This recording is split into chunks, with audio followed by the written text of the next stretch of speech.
Hey guys, how's it going?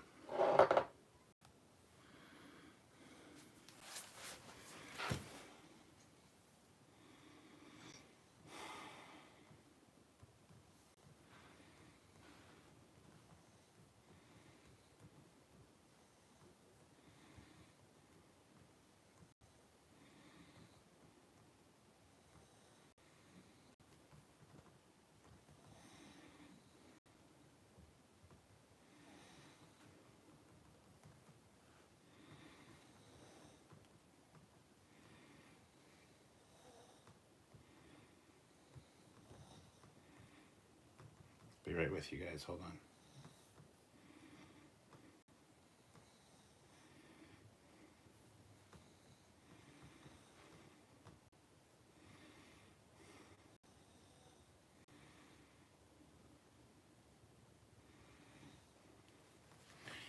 Yeah, Kirstie Alley passed away, apparently from cancer. She was like 71. So I just realized just all these announcements came in right as I was going to go live here. So I renamed the title of this live. So yeah.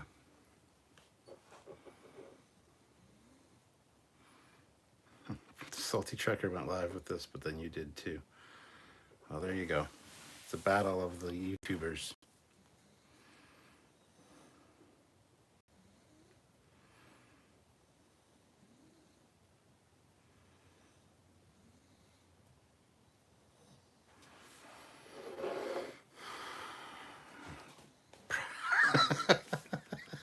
Project Achieva. That's hilarious. Salty Trekker went live with this, but then you did too. So I'm here. Cheers, cheers. Having Rickard's Red, awesome beer, and also some. If they're super chat shots, Smirnoff Pink Lemonade vodka. Thanks to Eric. And in honor of Kirstie Alley, it's from a Cheers shot glass. This was actually bought at the actual Cheers in Boston. So, yeah, established 1895. Sometimes you want to go where everybody knows your name, and they're always glad you came. Like here. Yeah, sad news indeed. I didn't know she had cancer. I didn't know she was sick at all. So that's kind of sad, but yeah, I mean, Robin Curtis has been making the rounds as Savick at conventions, even so far as getting like dressed up as Savick on for stage appearances and stuff, and for meeting fans. So, yeah, Kirstie Alley, I just haven't heard anything from about her for a while, so it's very sad.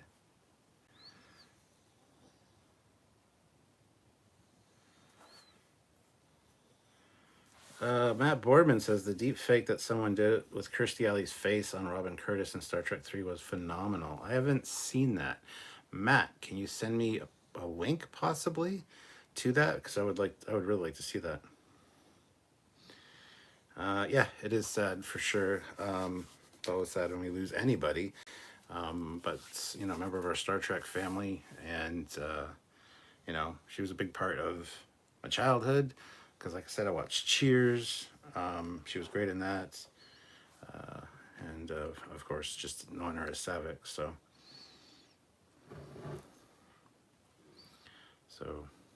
cheers. I'm not sure what she had. I haven't really got into too much reading about the situation, Jason. But there's no good kind. So 57 people here, 25 likes. Hit that like button if you haven't already, guys. Hopefully we can talk about some fun stuff and just kind of, you know, not dwell on it too much. Very sad. Thank you, Matt. Matt just sent me the link. Awesome. Oh, you might actually, Matt. Can you post the link in the chat as well? Maybe other people want to see that deep fake of Kirstie Alley. So if Matt does that, by all means, guys, open that in a new tab and check it out later or now, whatever. But I think, yeah, that'd be great. I really wish she would have been in Star Trek 3. But that being said, Robin Curtis, as you guys have said, was awesome as well. So, uh, Starship Trooper, she admitted she screwed up with Trek. She said just turn off. She said just off the turn up truck when landed the Wrath of Khan, got cocky and asked way too much for Search for Spock. Hmm. Hmm. Yeah. So yeah, I mean, streaming a bit earlier tonight. You know, figured I'd get in an earlier stream. We didn't do one at 4 today. We'll probably be doing one at 4 tomorrow. I'm not 100% sure yet, but yeah. And you know, I have a new toy that you guys might have seen me post on Facebook or Twitter. Got a TOS phaser rifle. So I have a video coming out about that on Wednesday if you guys want to check that out. It's on the Captain Foley personal channel, so make sure you're subscribed there. I will, of course, be sharing a link on the Facebook group, the Trekyards Facebook group and stuff. But if you're not subscribed to my personal channel, go do so, please. Fleet Paw says, wasn't Wrath of Khan her first leading supporting role? I believe so. Geraldine says, need to see the phaser. Well, we'll see. We'll see. It's in the other room. Like I said, I've already shown off the pictures on Facebook and on Twitter, and there's a video coming out about it on Wednesday. Now, can I get it on this live? I mean, possibly. We'll have to see. Surprised I didn't bring it in here, actually. But, yeah, I mean, you guys could get a sneak peek, maybe. We'll see how it goes. See what we're doing with super chats and whatnot, and go from there. Yeah, Cheers is great. Fleet Paw says, I saw the phaser rifle. So damn jealous. How much was the phaser rifle? I paid 300 for it, 300 Canadian, but I bought it at London Comic Con. If you have been following me since then, you probably heard me mention that I had bought one and I was expecting it. It took him a little while to get it made and get it to me. He actually screwed one up while making mine, so it took a little bit longer. But yeah, it was 300 Canadian. He's actually going to be selling them for 400 Canadian because the part that he messed up, he needed to retool it. And because of the way he's doing it and the materials he's using now, it's more expensive. So you guys can pick one up. All the information to order one will be in my video that's coming out on Wednesday if you guys are really interested in getting a TOS phaser rifle. So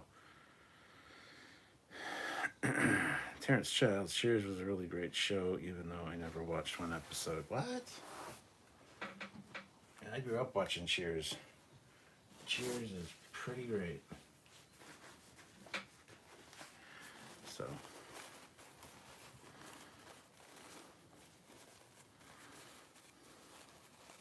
Broken Speaker, if you want to hear about her first days in Hollywood, listen to Adam Carolla podcast episode that had her, that was earlier this year or last year. Very good story. SC Scout Guy, do you need to buy a license from Paramount to make phaser rifles and sell them? No idea. Probably not. He sells a bunch of 3D printed props at conventions and stuff, and he's never had an issue, so I'm not sure if that is a sticky thing or not. Hopefully not. That's a good question. I honestly don't know. So I've got mine, so.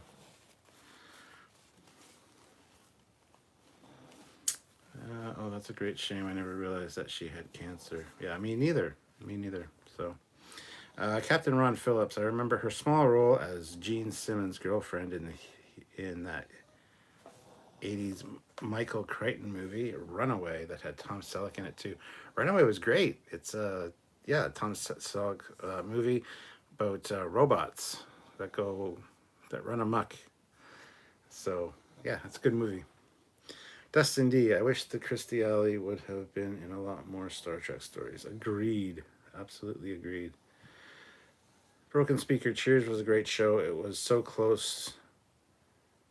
It was as close as we got at the time to linear series where some things would carry over from episode to episode and callbacks to previous episodes. I think I used to watch Cheers and it was followed by Night Court. I love Night Court as well. Apparently they're doing a revisit of that, even though Judge Harry, whatever the hell his name is, he's dead. Bull is dead. Everybody's dead except for Dan. So, Drift Bandit, does it have movable parts such as the turnable coils like it was shown in the second pilot episode? Yes. The coil, okay.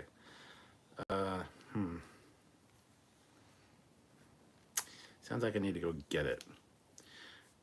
We'll see. We'll wait till we get a few super chats in, and then I'll go get it. You get a sneak peek, I guess.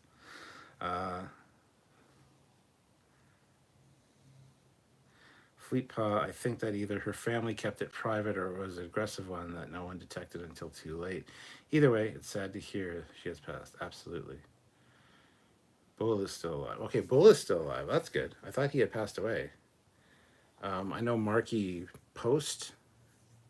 Can't remember her character's name, but she's dead. So is the judge. So I thought Bull had passed away. I guess not. Raymond Anders, her funniest movie. Look who's talking. Yeah, exactly. Broken Speaker. They already did a Night Court sequel, and John Larroquette was in it. It was just okay. Oh, they did one? I just saw an article like a month ago saying that they were going to be doing another, going back to it, so. SC Scout Guy Bull, when asked if he would be part of the new series, said fuck no and went on a rant against it. Oh. Mark, Brent Spiner needs to be in Night Court reboot. Yes, he does. Sean T. Shelley Long is greater than Kirstie Alley.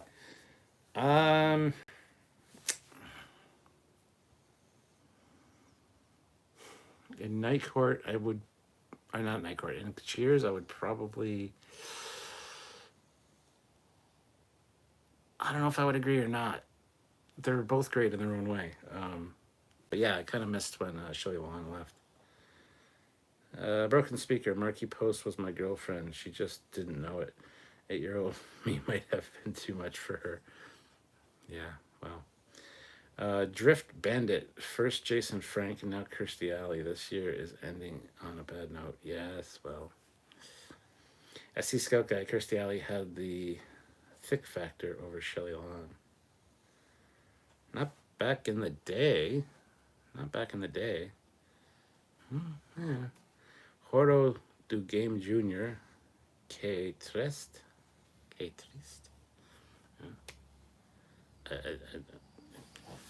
Welcome. 70 people here, 56 likes. Hit that like button, guys. We will be celebrating. If anybody wants to, well, not celebrating her life, I guess, but if anybody wants to super chat in for shots, I'm doing Smirnoff Pink Lemonade. And in honor of Kirstie Alley, I have my Cheers shot glass, which was bought in Boston at the actual Cheers. So if anybody is interested in super chatting, I would really appreciate that. But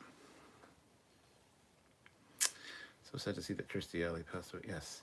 Michael Hodges, of all the souls I've encountered in my travels, hers was the most human. Fleet Paw, he said, very sad. Que triste. Oh, thank you. Que triste. Yes, very sad indeed. Jay Aldridge. Hey, Jay, how's it going? Sad to hear Kirstie has passed away. Rest in peace. Absolutely, yes. Yeah, I was about to go live when all of these, like, people kept sending me, like, the news, and I'm like, really? Oh my God. So I just made that as the title. I'm not trying to cash in on anything. It's just, yeah, it was shitty timing. Eric Martin throws in $20. Have a shot for Kirstie. Thank you. Eric even brought me this. This is a gift from Eric. Smirnoff pink lemonade. And he bought me an appliance bulb so I could change the bulb in the stove for Sylvia. What a man. What a man.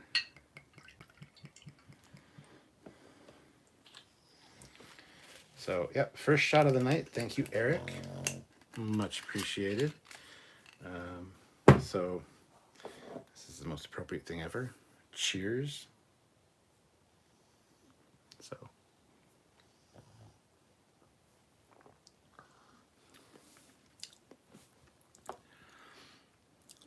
that stuff's a little rough. 30% alcohol. That's a little rough. That needs to be mixed with something. But, oh well, it is what it is. Meme guy losing way too many actors this year. Rest in peace. Yes. Kirstie Alley is half human and Romulan in deleted scenes Star Trek Wrath of Khan. Kirk was talking to her. Well, not just in deleted scenes. She just was. That's just a fact. To absent friends. To family. Yes. Broken speaker. I recently rewatched Cheers. Most episodes anyway. Shelley Long was a better actress, but Rebecca Howe was written in a way where less of the actress would come through, so who knows. We got somebody from Argentina here. Hello, Ignacio? Hope I didn't butcher your name. Welcome, thank you. Jay says, liked Robin Curtis as Savick, but Kirstie was the first. Yes, they're both good for their own reasons, for sure. Geraldine Karstensen, $20. Sincerely liked Kirstie. I know she will be missed. Hug de pug now. And about that rifle.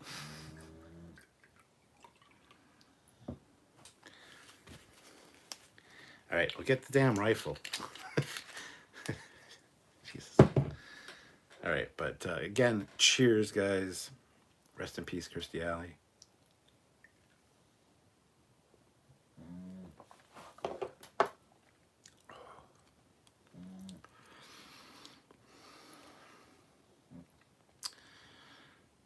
You guys really want to see the phaser rifle, don't you?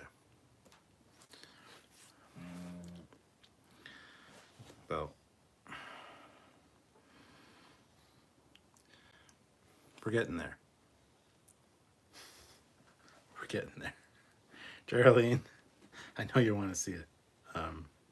Just wait. Summer School, best movie. Forgot about North and South. Frake's in that too. The North and the South, yes. That was a big deal back when it was on TV. The miniseries, I believe it was.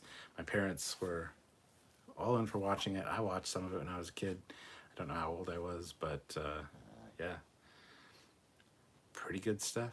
Pretty good stuff.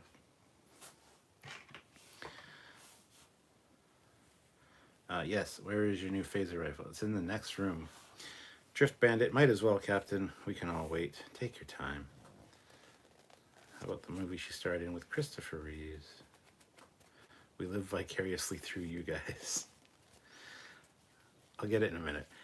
Jay Aldridge, did you know Kirstie's first on-air appearance was as a contestant on the Match Game? I did know that, yes, absolutely. Ryan Thorne, It Takes Two was a good movie. Mech1164, I still remember watching shows like Match Game, and she'd show up as a contestant. Her job at the time was aspiring actress, but interior designer. Chuck says, I saw Kirstie Alley signing autographs at Star Trek Las Vegas. Long line of people waiting for her autograph.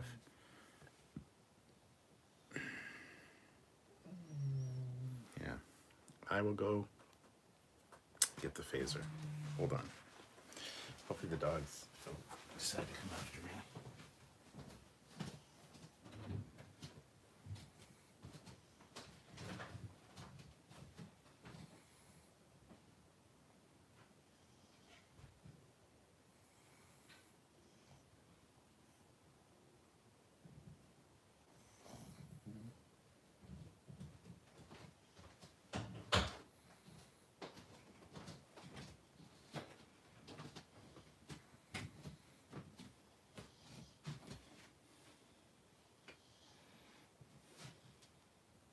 There, you saw it.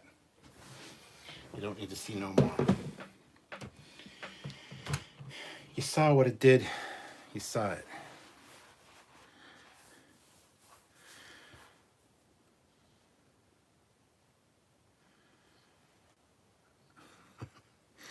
All right, we'll start off with the stand. We got the stand here. It's got a beautiful metallic delta on it. That's where the handle sits. And there we got a little plaque that says Captain Kirk's phaser rifle, as seen in the episode Where No Man Has Gone Before. So that's the stand.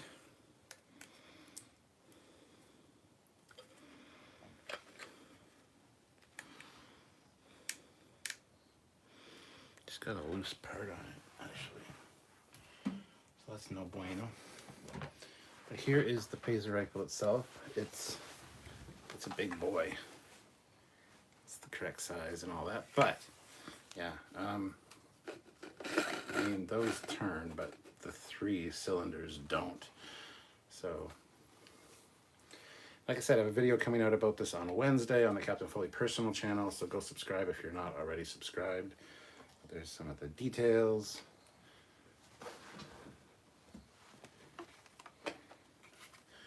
And there's got even a little slider here for power settings. And this turns like it's supposed to. This part's magnetic, as is this part. So there it is.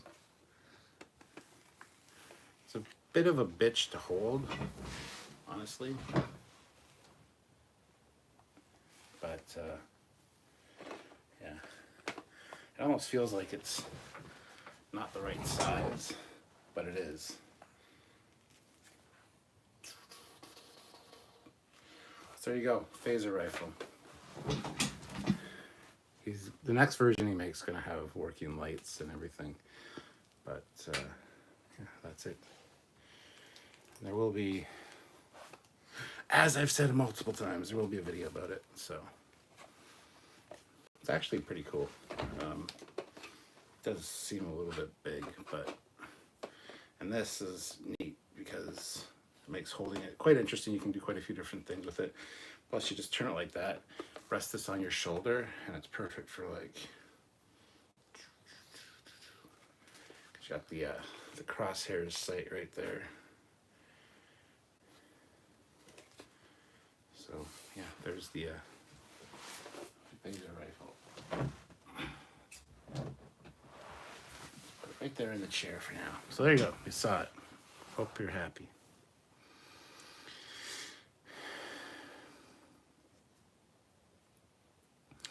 Obi-Wan throws in $10. I just heard Kirstie passed. Wow, this is crazy. Loved her, and look who's talking, and as Savick. Indeed. I just now saw the title. What happened? She died of cancer, 71. Do you know the song Shatner on the Mound? I don't. Love the rifle, great find, just lucky in the TOS uniform. I have the TOS uniform downstairs. Hard to see which says screen accurate. As far as I know, yeah, I haven't really done a comparison. I know the guy that made it, and he would have made it screen accurate as possible. So, William May, Kirstie Alley was in the Village of the Damned with the late Christopher Reeves. Fleet Paw, this is my rifle. There are many like it, but this is my rifle. This is my gun. This is for fighting. This is for fun. Cool rifle, but an ergonomic nightmare. It's more comfortable to hold than you'd imagine, honestly. The handle doesn't look that comfortable, but it is. But yes, as far as the stock and stuff goes, but actually with the way it's with the way the handle is and where it's centered on the gun, it's actually quite comfortable to wield, especially if you're just like holding it in the crook of your arm. It actually works quite well. So. Would be rather bulky for combat situations. Yeah, there's a reason they only used it once. Does it kick? No, it wouldn't kick. It's an energy weapon. So how big is it? Well, if you watch my episode on Wednesday, I hold it up beside the 350 scale Enterprise, which is, I believe, 32 inches. 32 or 34 inches comes into my mind for the 350 scale Enterprise. It's a little bit longer than that just because of the long emitter on the end. So, Michael Hodges, I was disappointed we only saw it once. Me too. Me too. Fleet Paw, which one is nicer to hold, TOS or Voyager compression rifle? Voyager compression rifle, for sure. Dustin D. Sold us BIROIC if the old Yas style phaser were revealed to cut Borg armor than TNG DS9 Voyager and Picard phasers. Wow, that was a rough one. You wonder if it would like cut through Borg armor easier? I don't think so. I don't think so. Eric the Bat 2260's phaser rifle was not designed for human crew members. Maybe for the race Ensign Eric was part of. You can't be part of a race. You either are the race or you're not. You're not part of a race. And he was an Indosian. The race he was part of. Michael Mitchell, TOS compression rifle from the production series was better looking than that phaser rifle. Well, yes.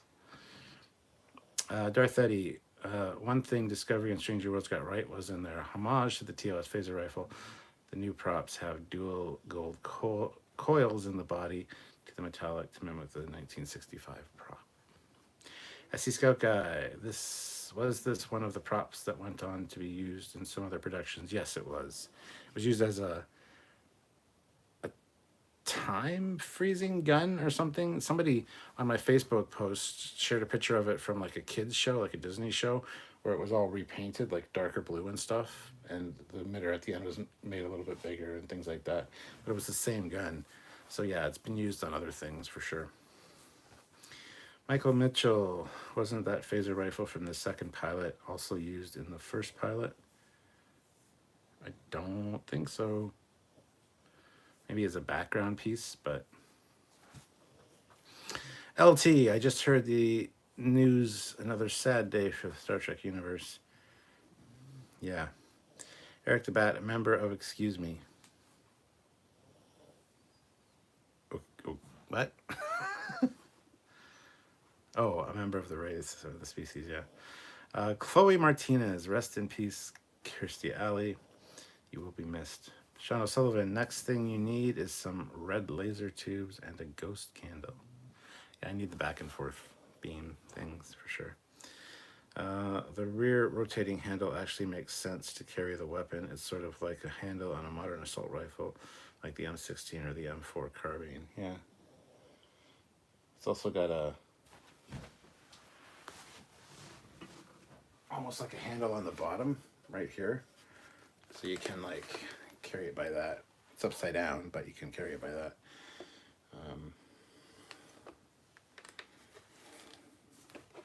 But yeah, it's actually good for like it's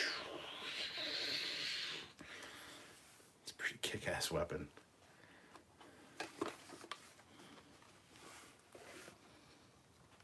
There's no trigger guard, so trigger discipline's impossible holding this thing. But yeah, it is what it is. Hey, you got it under your arm though. You hold it like this, and it's like, it's not too shabby. Just saying. You talking to me?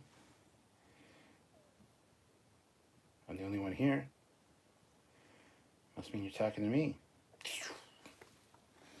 So, yeah.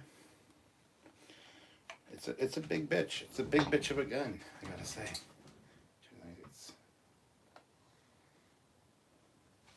I do love the copper coils that are in there. Those look so nice. And if you don't agree with me, you're just wrong. So.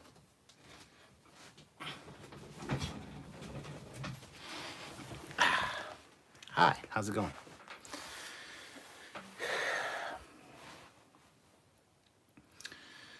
Robert Adams, hi fellow truckers, hello. It's on and It's in the original Lost in Space TV. Oh, cool. Dustin D. Would Starfleet hand the alien verse xenomorphs? The alien Blade Runner verse human androids and replicants. Would Starfleet hand the aliens verse xenomorphs? I'm very confused by your sentence, Dustin. Michael Hodges, did Hua Chang design that phase rifle? I think he did. That's a good question as well. He did the communicators and the tricorder, I believe. Did he do the original phaser, the hand phaser? I think he did. Yeah, I believe he did design that. I'm not 100% sure. Misha, what? Trigger guard? Are we talking guns? We're talking the TOS phaser rifle, my friend. I got a full size one. I have a video coming out about it on Wednesday. Not that that'll help you too much, but I do talk about it a little bit. SC Scout Guy, it looks sort of like a tool that a vet would use to artificially inseminate an elephant. Well, there you go. Fleet Paw says, I'm here to kill Klingons and chew bubble gum. And I'm all out of bubble gum. Geraldine, go put on a TOS uniform, then do that again. No, I'm not going to go downstairs and get the uniform. But I probably will be doing pictures with it sooner than later. That I'll put on my Facebook and Twitter and stuff like that. The Darth Eddie, it says a lot that the TOS phaser rifle is still better looking than any of the hand weapons in shows like Lost in Space. A pilot prop still managed to look more practical and sophisticated. Robert Adams, I like Klingon weapons and starships. I got some Klingon weapons too. I've got the TOS Klingon Disruptor. I've got the one from the movie. I've got the Batleth. I hear you. I hear you. Eric Martin, you have to hold it up and say hello to my little friend. Do I have to do that? For a $20 super chat, I'll do that. It doesn't have to be from you, Eric. Misha, what was the prop based on? Is it the one from the second pilot episode? Yes. It is the one from Where No Man Has Gone Before. Dustin D, do you loan Neverwinter Momo?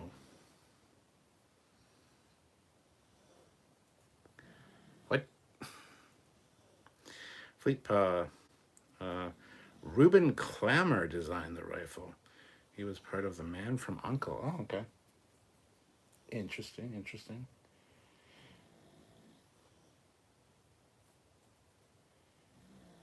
Yeah, it's a bulky bitch for sure.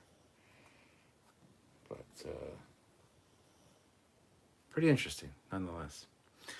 Geraldine Carson sent $20. Do it. Oh, I guess I have to have another shot too then. Or are you just paying for one?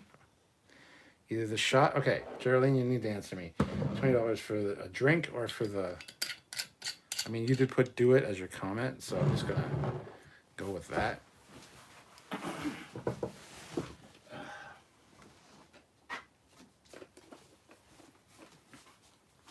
course, I'm not wearing jeans. I'm just wearing like pajama shorts. But say hello to my little friend. Yeah. Say hello to my little friend. You guys are making me do this shit, so. Say hello to my little friend. Oh, sorry, I gotta set it to disintegrate.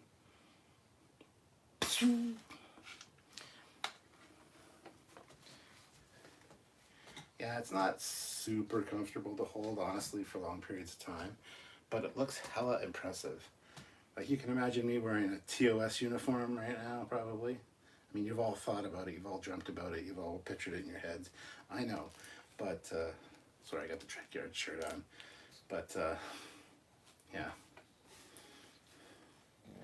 Turn the handle to, like, yeah.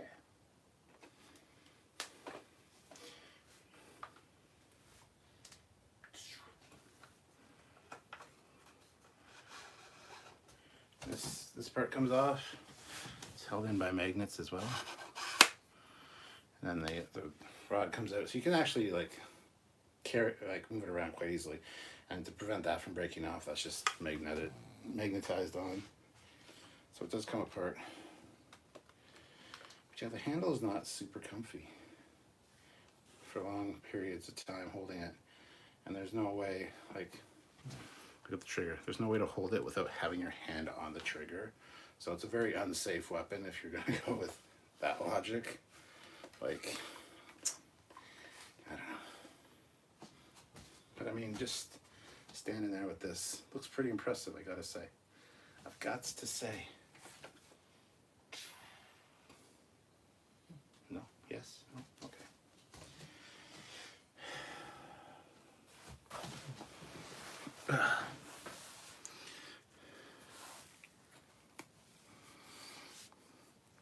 Drift Bandit. Oh, I love the man from Uncle with Robert. Wow. Wow. Do the thing. Go get your uniform. No, I'm not. You got it. Michael Mitchell. My distant cousin Dave McGallum played. Like, let's go. Really? Robert Adams. Say hello to my little friend. Eric Martin. Rest in peace, Kirstie. And you go right on quoting regulations. Maximum setting. Had you used it, you would have vaporized me. My first laser gun. Yep. Misha, is that phaser rifle prop based on any real-world gun, or is it just something they invented? It's definitely something they invented. There's no real-worldness about it.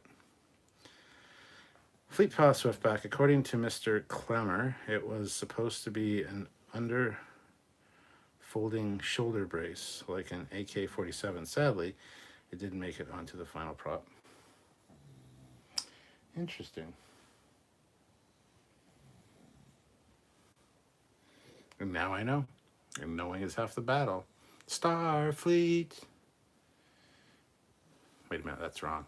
I did something wrong. Sean O'Neill. I don't like the idea that deaths of actors from Star Trek is getting more common. Well, it's going to get more common. Yeah, it is. Absolutely, it is. And that is a sad thought, but happens to everybody when they get older. Their friends and their relatives, they all kind of fall away. I mean, sad. JL Young, my uncle taught Kirstie Alley in high school. Dustin D, maybe inside Star Trek universe, the TOS phasers would Andorian designed phasers, hence the few safety switches than human phasers. Possibly. It could definitely be an alien weapon.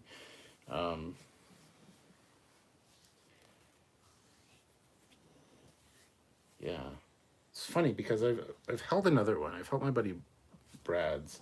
He got it made by the same guy, who's actually made him two. The first one he made, he hand painted it all, and he wasn't happy with it, so he got it back from Brad and gave Brad his next version, his Mark II, and he hated the Mark I so much he destroyed it. But he gave Brad the other one, and I've held Brad's. Brad seems to be more comfortable in the hand. I think this one's larger. This is the Mark III version that he did of his design process. Much happier with this one for sure, but it feels bigger. Mine feels bigger than Brad's. How weird a sentence does that sound? Don't use that against me, my buddy Brad. But yeah, mine feels bigger. And yeah, the next version he's going to do, like the Mark IV, is going to have like working lights and stuff as well, and I think maybe sound effects. So we'll see how it goes.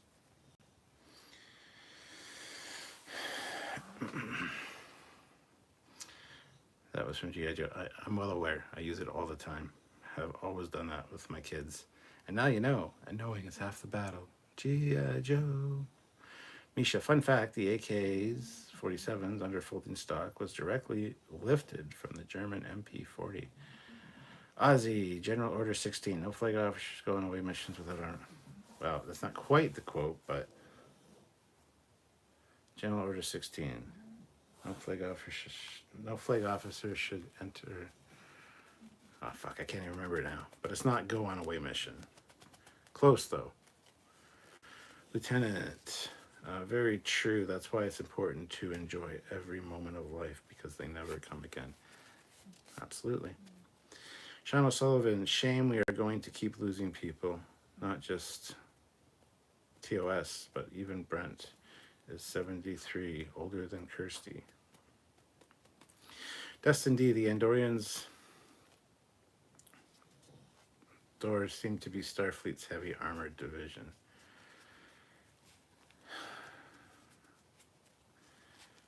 Yeah, the Tellarites are also, they're also quite, just trying to think, because I think they used Andorian shield technology, but Tellarite weapons technology on the ships. I could be wrong about that. It could be backwards, but Dustin D, maybe yours had more metal phaser coils. Well, those aren't metal, actually. I think those are resin printed with a copper colored resin, because I don't think they're metal. But I think the handle just feels bulkier. I don't know. It could be my imagination. I gotta get Brad to come and visit and bring his and see and compare the two. But anyway. Misha, since we're talking prop replicas, I have a question maybe you can help me with. I will endeavor to do so, my friend. Fleetpaw, that was a sentence I'd never think I'd heard you say, Stuart. I am now scarred for life and need copious amounts of alcohol to get that image out of my brain. You're welcome. Misha, $10. Any recommends for a good Stormtrooper E11 blaster replica? Not really, no. If I had any, I would have one. That's one I wouldn't mind getting for sure, and I've never been able to pick one up. I have no recommendations for where you can even begin to look for those. Sorry. Misha, I'm sorry I've disappointed you. I've let you down. Dustin D, I wonder if in lower decks, the Starbase 80 is still using Star Trek Enterprise and TOS era phasers. Possibly. Cody Michaels, hey Captain, hey everyone. Hello, Cody. Ryan K, had no idea till I saw the title. Sad to hear. Yeah, I knew I would shock some people with that title just because it's such breaking news. Like I said, I was ready to go live. I was getting the thumbnail ready and all that, and then my feed, my messenger just blew up with people sending me the article. So, yeah.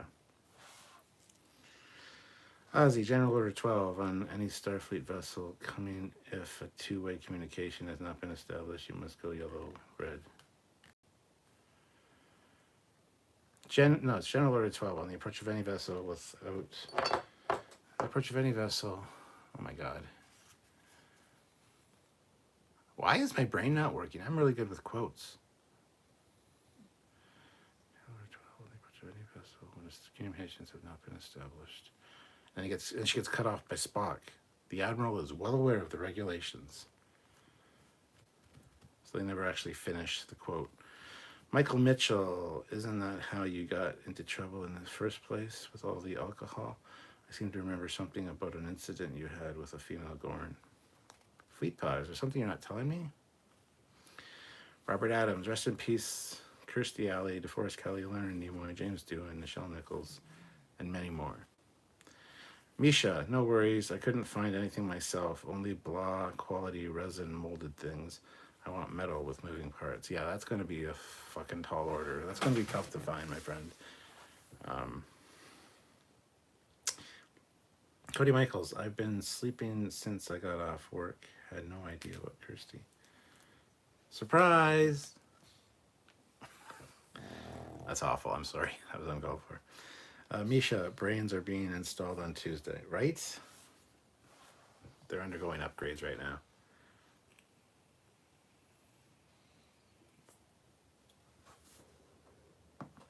So yeah. Dustin D, Starbase 80 might be Starfleet's safest place from the Borg, given Starbase is still using TOS equipment, which is uninteresting technology to the Borg. Ozzy says, then Kirk said, go to yellow alert after that. Yeah, so it would be upon the approach of any vessel when communications have not been established, initiate yellow alert or something like that, yeah. Fleetpaw, allow me to remind you of the 190th rule of acquisition, Michael Mitchell. Hear all, trust nothing.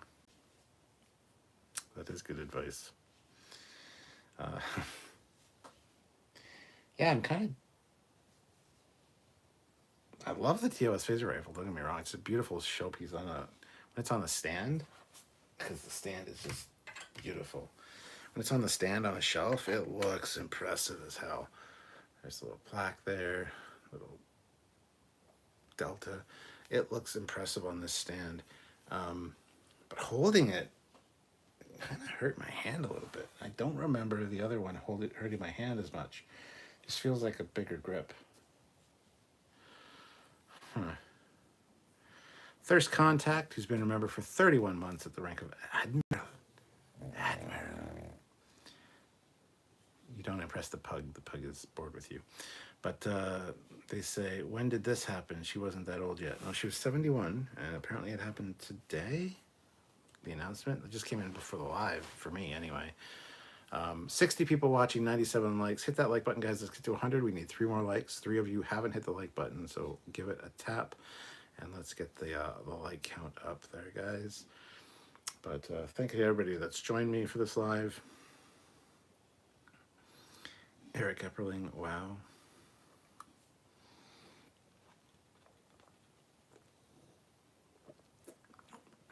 We're just drowning our sorrows. Shannon Sullivan, trying to use impulse in space dock would be inappropriate. They move so slowly, yet they were going at 1/16th C, which is the speed of light. Yeah.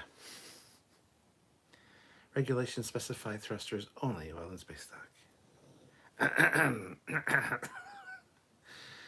I like the remake that somebody did of that, of the you see the retro control thruster fire up close. You can see things turn, and then it's like quarter impulse, and it's like freaking shoots out. Like, that's quick, my friend.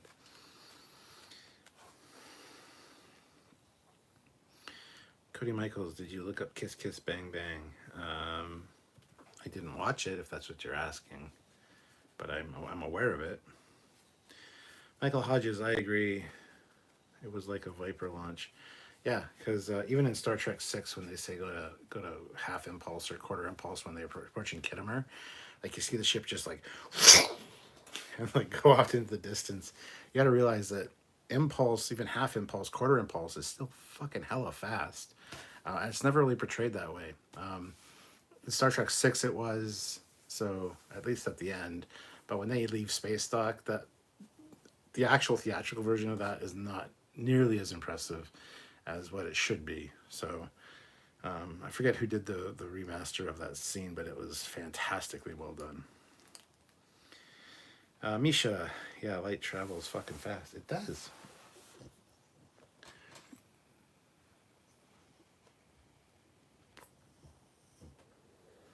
And yet it never hits your eyeballs, Misha.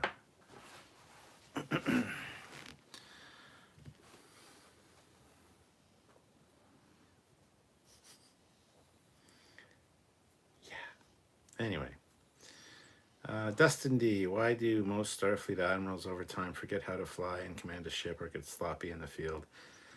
It's not that they forget. They might get sloppy. They get kind of arrogant. They become pencil pushers sitting behind a desk all the time, issuing orders and dealing with bureaucratic bullshit. So, you know, you get a little rusty. You get a little rusty, especially when you're getting older, as most admirals are, you know. Losing a few marbles here and there. Misha, oh, it hits mine. They're just asleep at the wheel. Attaboy. Thanks for joining us, Misha. It's good to have you here.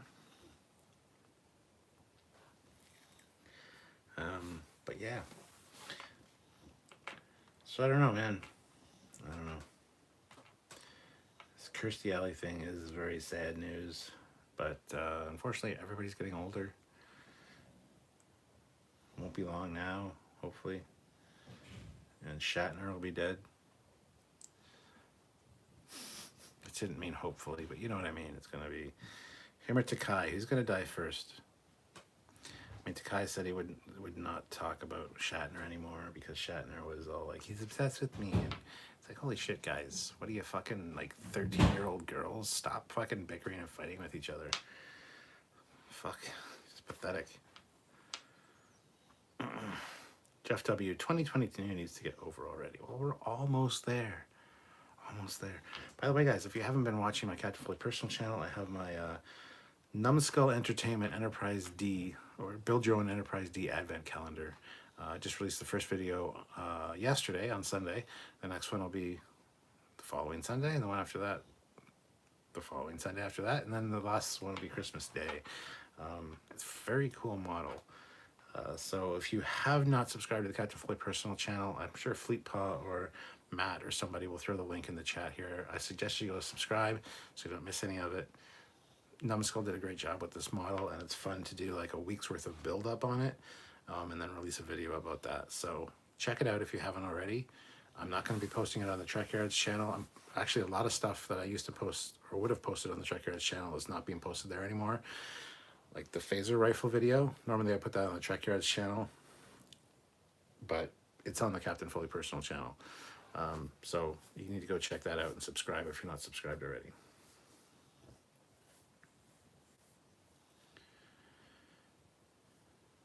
On a side note, that pic of you as a Klingon, I have to say you'd make a convincing one. Well, thank you, Ryan. Appreciate that.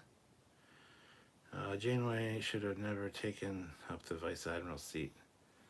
She wanted to get out of the field. She was in the Delta Quadrant for 7 fucking years. I don't blame her for not wanting to be on a starship anymore. William is watching Star Trek II right now. Sean O'Sullivan, the V'ger probes have been traveling for 40 years at 100,000 kph, and they're still only a few seconds at impulse. Yeah. Michael Hodges, only the cast members who wore gold are still alive. Dun, dun, dun. Conspiracy theory. Eric Epperling, plasma exhaust inside space dock, not something you would want. It's true. Jessica is here. She says, Alley was a talented actress. I first was introduced to her as Rebecca Howe on Cheers. Yeah, me too. I think a lot of people, that was their first Kirstie Alley experience.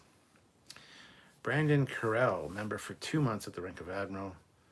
We all can't outrun time, but we can try.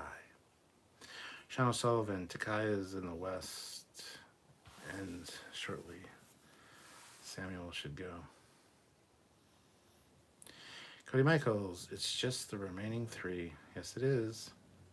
Carlos A. Smith, hello, Trek fellows. Eric Epperling. Come on. Okay. Fleetpaw just shared the link to the Captain Foley personal channel. Please open that in a new tab and go hit that subscribe button if you're not subscribed. I'd really appreciate that. Help me out and get you some really great content that's not all Star Trek related over there. Sean O'Sullivan, will you upload more old videos of your collection like the Hallmark Enterprise? I pretty much uploaded all my old videos, at least ones from the Trekyards page. I think they've all been shifted over to the Captain Foley personal channel. I want to continue to make videos for you guys about my collection, so stay tuned. Jeff W., Takai and Shatner need to make up regardless how it started. Yes, they do. It's petty and childish and stupid at this point. Reliant just hit them. They knew exactly where to hit them. But who? Who knew where to hit us and why? One thing is certain. You cannot escape an auxiliary power. Sean O'Sullivan, Janeway was a scientist first and foremost. She wanted Admiral Paris's job or similar. That's true. Michael Hodges and Nichols started out wearing gold. She did, but she got switched to red, so. Eric Epperling, time is a luxury you do not have, Admiral.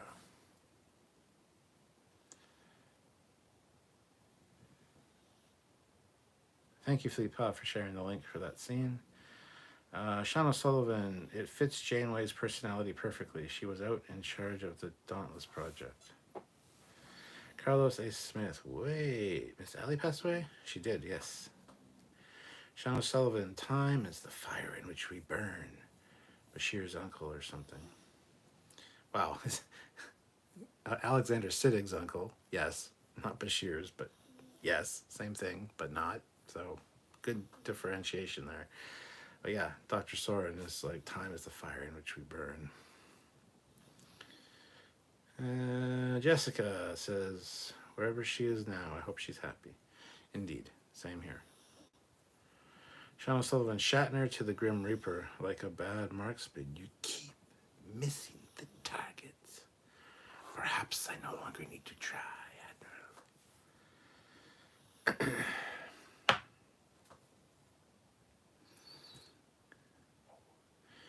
Dark Lord Revan, did she do something different with her hair? Once I hadn't noticed. Graham Thornton, someone once told me that time was a predator that stalked us all our lives. But I rather believe that time is a companion who goes with us on the journey and reminds us to cherish every moment because they'll never come again.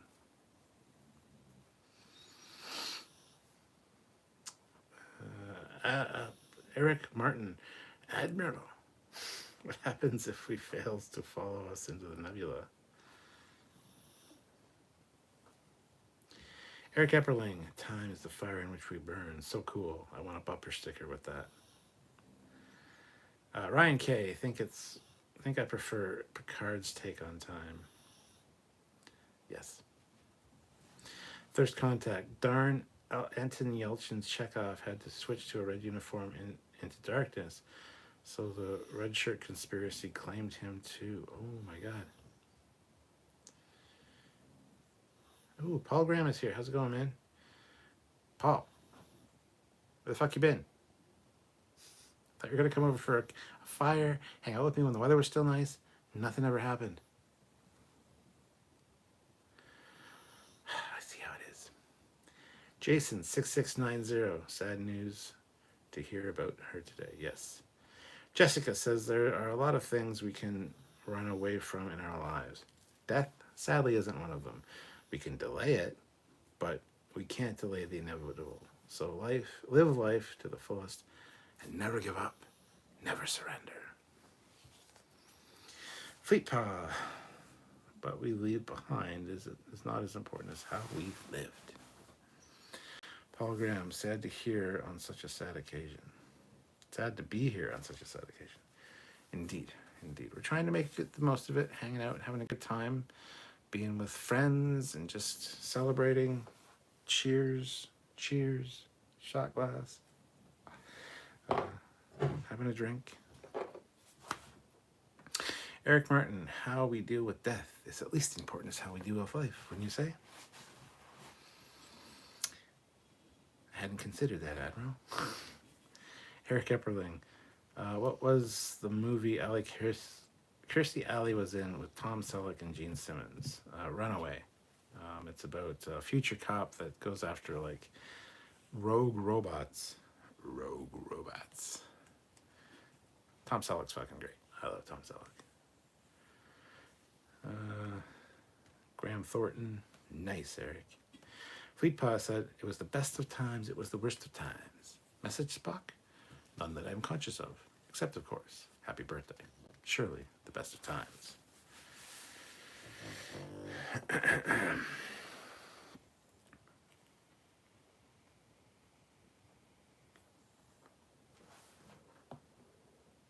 Cody Michaels, do you know if the new motion picture box set is worth buying? I saw it on Amazon. It is worth buying. It depends which one you want. If you want all the extra goodies and gadgets in it. But just for the remaster alone, it's pretty worth it. So yeah. Jessica says, if I remember correctly, Runaway can be found here on YouTube. Possibly. It's not a well-remembered movie. Like, a lot of people, you say Runaway with Tom Selleck, they have no fucking clue what you're talking about, and they would never put together that it's a sci-fi, futurish, cop show kind of thing. But it's good.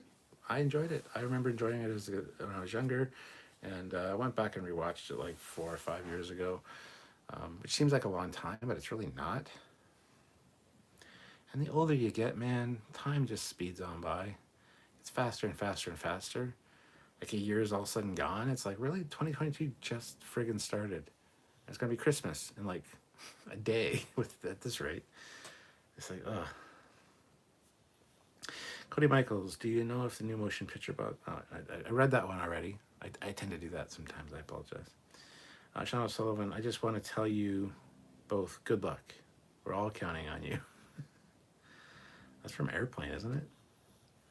Ryan K, should we be concerned about how much we quote these movies? No, never. We don't quote them enough. Uh, Graham Thornton, oh, ain't that the truth? Tet Bach, tak be. To be or not to be? That is the question. Jason6690, member for 33 months at the rank of captain. Thank you very much, Captain, for your service, sir. I still think they should have found a way to have her reprise her role in Star Trek 3, likes her more than Robin Curtis. Well, they both bring something unique to the role. I think Robin Curtis felt way more Vulcan in her demeanor, but something to be said about Kirstie Alley for sure. So, SC Scout Guy, Runaway was one of those movies I watched when I was like 5 or 6 years old, and it completely terrified me. Thirst Contact says, well, I'm off to bed now. Well, good night. JL Young, I loved Runaway when I was a kid. Haven't watched it in years. Well, go watch it. After this live, go watch it. Michael Hodges, Gene Simmons as the villain, and the smart bullets that hunt you down. That's what I remember about Runaway. Eric Epperling, yes. Why was she replaced for Star Trek 3? Well, there's been a few stories over the years. One that was her agent was kind of incompetent and missed the mark as far as negotiating her good contract. The other one was that she demanded too much money because she kind of got cocky. So I honestly don't know what to believe. Cody says never liked Robin Curtis. I never did either. Except, well, I never did for the longest time until like a few years ago. I really appreciate her role as Saavik now. Like, she does it very well. I just wish, I hate when they change, actors for characters. So, but yeah, when I was younger, I never really liked her. Graham Thornton, she had another contract deal. She wanted to do it. There you go, there's another one. Sean O'Sullivan, watching Wrath of Khan. Were we ever that young? We were younger. You were younger. Fleet Paw, no, you were younger, yes. Cody Michaels, doctor gave me a pill and I grew a new kidney. SC Scout Guy, according to her, she said that she demanded too much money and they just said fine and recast the role. That's sad.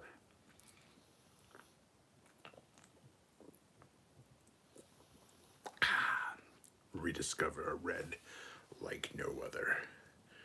Records Red. This show is sponsored by Not Records Red. Please visit recordsreds.ca and use discount code Trekyards33 to save you 0%.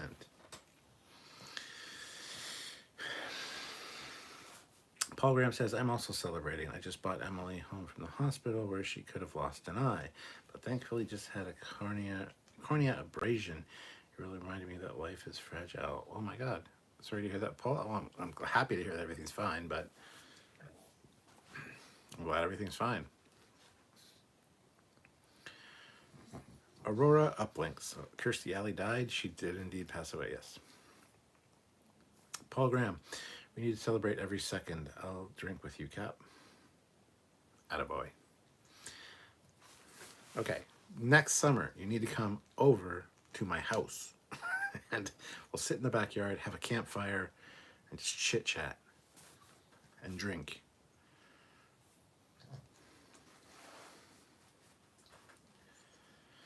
Ryan K. Star Trek 4 is just guaranteed to put you in a good mood.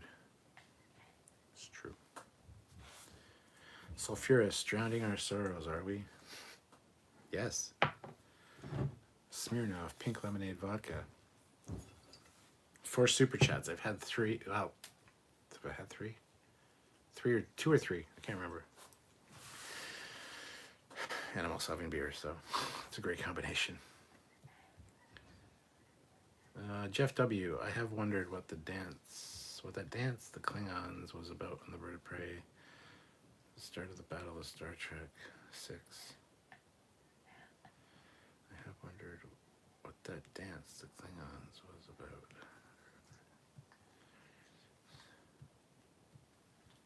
A dance?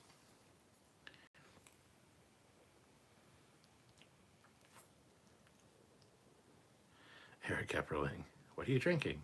It's red. Aurora Uplinks. Well, have a good day, everyone. You too. Fleet Pod Dialysis. What is this? The Dark Ages? Aurora Uplinks. I'll try to give a paid chat later when I have money. Maybe things will be better in a few months. Yeah, never put yourself out. Thank you for joining us. Don't worry about that at all. When you can, you can. If you can't or you don't want to, that's cool too. Paul Graham, I remember how unrealistic those smart bullets were. Just 50 caliber BMG bullets. Ryan K.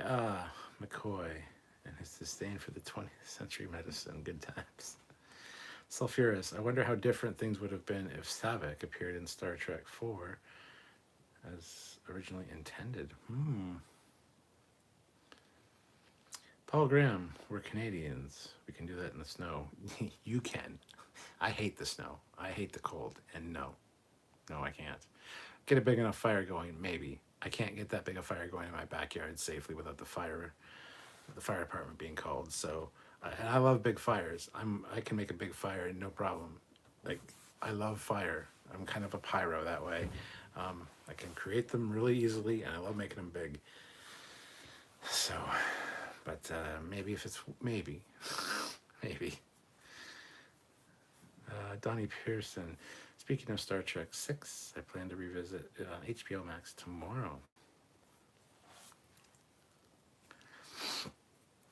Sean T throws in $5. Thanks for the recommends. Gonna check out Runaway tonight and Memoirs of the Great Kirstie Alley and Rebecca Howe. Rest in peace, and a bottle of Jack, of course. Well, enjoy, Sean. Hopefully you relish them as much as I. Jeff W. A Klingon was dancing behind General Chang before the end battle. Oh, I thought you said the beginning of the movie. Okay. Shadow Sullivan. So, Captain, I hear your family are from Alaska. Oh, it's Canada. Well, both get a lot of snow. Yeah. Misha, question. Is there an alternative address to email you at? There is indeed, Misha. Also, can I drive your car now? No, you cannot drive my car ever. But yes, there is an alternative email to email me at. I would suggest emailing me at trekyards@hotmail.com.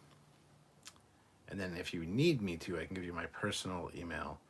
And I'll reply to you and give you my personal email if you want to get a hold of me that way.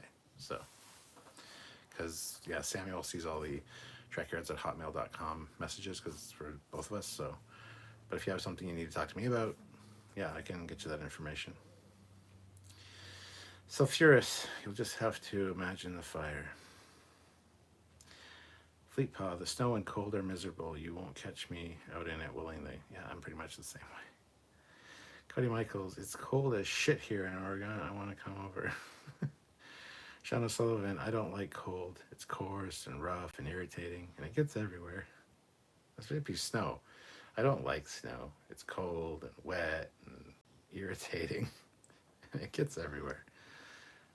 Fleetpaw says, Bones, where's my damn torpedo?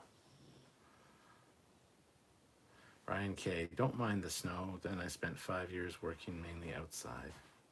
Graham Thornton, oh my, that's a deep reference. Fleetpaw, bet you wish you'd stood in bed. Ryan K, don't hate it, but I'm no longer its biggest fan. Eric Epperling, no fires allowed on a starship. Immediate evacuation of contamination field, that's canon. Until it's not. Until there's one little hit and all of a sudden the console bursts into flames. Then all of a sudden the fire suppression system doesn't work. That's one of the first things to go offline. And one of the things that never goes offline is the artificial gravity.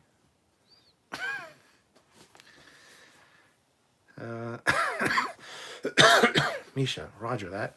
And one day I will get you to let me drive the Mustang. Yeah, I'll let you drive a Mustang any day of the week. Because whatever happens to a Mustang under your control, it's fucking warranted. Mustangs are... I'm a Camaro guy. Mine's a Camaro, my friend. I would never, ever, ever drive a Mustang if it's the last thing on earth that I had to drive. I would not.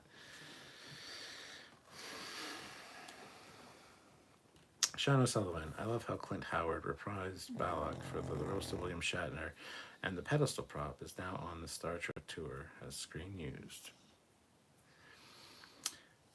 Jeff W. I live in Missouri. I like the cold during Christmas. After Christmas, I'm done. Yeah, it can snow like on the 23rd of December and melt on the 27th, and I'd be happy. That's all I need snow for. Chief Cook, question: is Saavik Spock's daughter? Uh, hmm, um,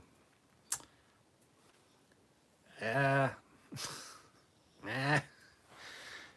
I mean, I think there's a book. I think there's a novel talking about that. So beta canon, possibly. Never confirmed. I don't think.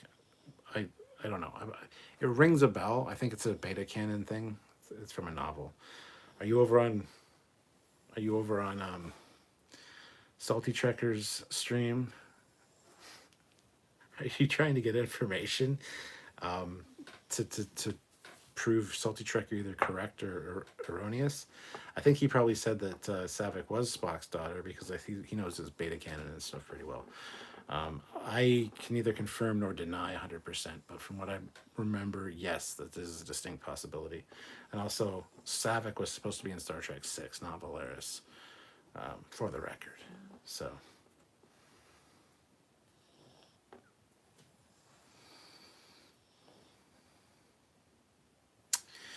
Matt Borbin, I've not shoveled snow in 12 years. Hey, Matt, come here, close to the camera. Fuck you. Fucking worst thing about winter. Sean O'Sullivan, favorite Canadian, Ryan Adams, Brian Adams, Chris Hadfield, or Shatner? Ryan Adams, Brian Adams. I like Brian Adams. Chris Hadfield, I actually know him. I've met him. His brother, I think his brother works with my buddy Keith. Not works with him directly, but like they both work at the Tilsonburg airstrip. Chris Hadfield's kind of become an asshole now that he's famous and popular. He was a really nice guy, but he's since become a big-headed asshole. So he's not my favorite. Don't know who Ryan Adams is. Brian Adams, I love Brian Adams' music. The Canadian government has apologized for Brian Adams on a number of occasions. Or Shatner. I like Kirk. I'm not the biggest fan of Shatner, personally. I think my favorite Canadian, if we're going with names like that, would be Ryan Reynolds. So.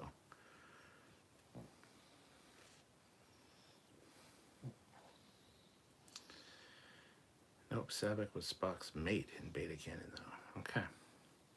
Sulfurous, I love the cold until the dry wind also gave me cornea abrasion. I'm desperately going to need some goggles if there's any chance of being active outdoors. Don't cycle in the cold winds, lads. Misha, it's so easy to get him when he comes to the cars. Yeah, I mean,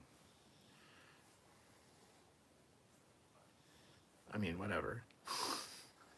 I would let you drive a Mustang any day of the week. Cosmo, gravity control went down in Star Trek parody. Discovery. Yeah, it also went down on Kronos 1, to be fair, so. Eric Martin, anyone who fires phasers at mashed potatoes will set off the alarm, but only if it disintegrates the pot. It won't disintegrate what's inside, which means if you hit it with, like, if you had a person with disintegrate, does that mean all their skin gets melted off, but the bone and muscle remains, or just the bones? I don't think that's how that works, but okay. Misha, I lived in Russia, and I still like snow. Well, that's good for you. Cody Michaels, what was with the finger rubbing in Star Trek 3? That's always been weird to me. That's just part of the Ponfar ritual. It's like it's not sex per se, but it's a Vulcan way to stimulate sexual whatever. I don't fucking know. There's an explanation for it. I don't have it, so. Sean O'Sullivan. OS the modern Bumblebee a Camaro. Is the modern Bumblebee a Camaro? Yes. Sean O'Sullivan. Saavik is his half sister, of course. What he didn't mention, his half sister. I gotcha. That's funny. Misha, in beta canon, Saavik and Spock married. Okay, there you go. Sulfurous, which story stated that Saavik became Mrs. Spock again? Paul Graham, wimps. I've camped in weather so cold our mercury thermometers froze and a nylon tent shattered like it was made of glass. Somewhere down below minus 50 Celsius or minus 60 Fahrenheit. Paul has us all beat, my friends. Yes, I'm a wimp. Suck it up. I will never not admit that I will never admit that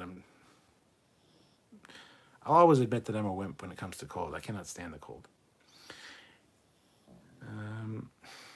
Michael Hodges, if Saavik is Spock's daughter, then Star Trek 3 got into some House of the Dragon territory. Misha says, who's Chris Hatfield? He is a Canadian astronaut who spent some time on the ISS. Matt Borman, I've done a few polar bear campouts back in my Cub Scout days. Sulfurous, no, but in Star Trek II novel, we get a full backstory of Saavik's origins as a half Romulan and how Spock was responsible for saving her from the Romulan prison planet of Helgard. Graham Thornton, oddly, the rock throwing systems on the bridge. What about them? And they're not rocks. They're not rocks. For the 15th millionth fucking time, they are insulated foam that's sprayed into the consoles. It's actually a fire retardant foam to prevent the circuits from overheating or catching on fire. So when the panels explode, that foam breaks away in chunks and looks like rocks. They're not fucking rocks for the last time. Sean O'Sullivan, Alanis Morissette, or Tim Horton? Alanis Morissette. Tim Horton's a hockey player, and I don't like hockey.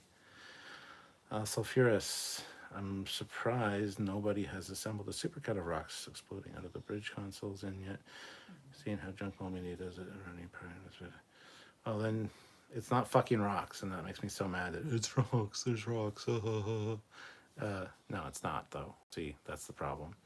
So, J.L. Young, I love the untouched, freshly fallen snow in the wheat field that sparkles. Oh, I love watching it snow. I love blizzards. I love watching a blizzard. It's the cleanup afterwards where you have to go the fuck outside and shovel that shit. And then it keeps snowing, and you have to go back out another couple hours and re-shovel everything you just shoveled. Anyone who says, you know, what's the saying? Do it right the first time, you don't have to do it twice, or do it again, has never fucking shoveled a Canadian driveway. So... Mike Myers or Ryan Reynolds. I'd still go with Ryan Reynolds. Chris Hatfield, whom I have also met, stole an idea from me, no longer a fan. Yeah, he's kind of an asshole. The Darth Eddie. I do have a laugh at the presence of a phaser rack in the galley of the Enterprise A. Must be to keep the chefs in line and reduce criticism of the cooking. I don't have a problem with that. It's a goddamn starship. As you saw, the Enterprise A in that movie was much more militaristic design, so I would have no problem with there being weapons lockers located in various places around the ship, just in case of being boarded or whatever. Matt Boardman, so yes, it was supposed to be Saavik in Star Trek 6, but Meyer didn't like Curtis in the role and tried to get Kirstie to come back. She didn't want to because she was on Cheers and wanted too much money. Fleetpaw says the novel is, I believe it was Vulcan's Heart. Matt Boardman, so rather than recast the role again, it was changed to Valeris. Chief Cook, it's been said that Saavik was the daughter of a Romulan commander in an Enterprise incident. Huh. First time hearing about that, but that's interesting. Ryan K, makes sense to have weapons lockers all over in case of boarding. I agree. Eric Martin, Dr. Penfield is great as Canadian burnt toast. Oh yes, tumor. It's not a tumor, it's just burnt toast. Eric Epperling, wasn't there a novel where Spock had a son with the exiled woman back in time on the snow planet? Probably. There's probably novels for a lot of that stuff. Misha, oh, is he the one that played Spock? Space Oddity on the ISS. Yes, I believe so. Sean O'Sullivan, you must hate Junk Ball. Rocks. I love Junk Ball. Junk Ball's videos are awesome. I wish we got half as many views as he got. I think it's for his short videos, which he only puts out every couple of months if we're lucky. Very funny guy, very entertaining videos, but yeah.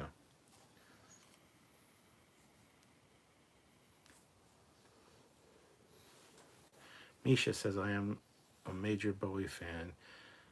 Have been nice discovering him in high school.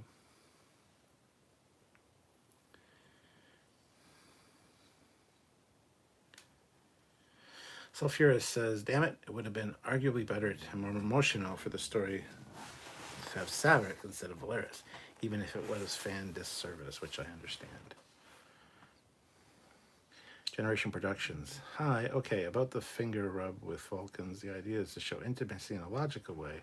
So like instead of kissing, so in a way they're showing consent and intimacy, both my theory. I like it. I like it a lot. Plus they're also touch-oriented species. That's hence they have electrical impulses through their fingers. That's why they can do the mind melds. That's why they also don't like shaking hands with people. That's why this is their greeting instead of shaking hands. Because they don't like contact with other beings if they don't need to. Sean Sullivan, I don't like hockey. It's coarse and irritating. It gets everywhere. Paul Graham, the truest wisdom is knowing your limitations. Bravo, Cap. What did I say? What brought that on? The hatred of snow? Sean O'Sullivan, I remember we had snow in 2010. It was on the ground for a week or two.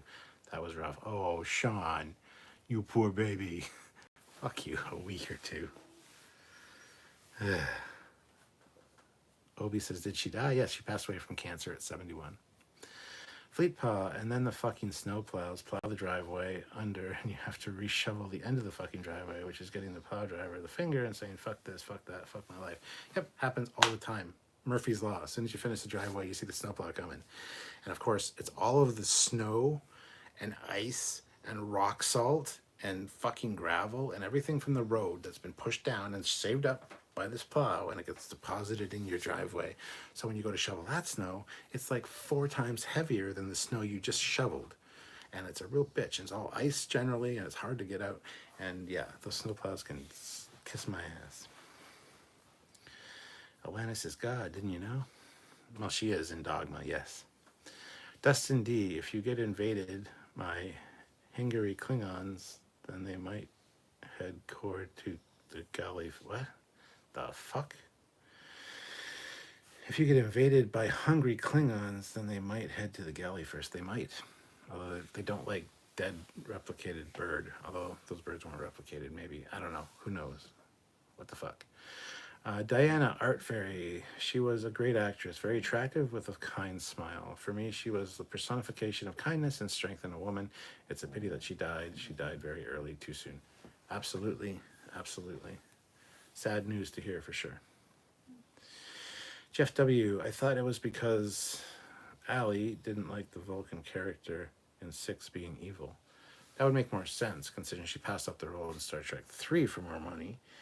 And then regretted the decision, so when they asked her back for 6, she'd think they would have jumped on it, but then she'd come back to be evil. Yeah, I get it.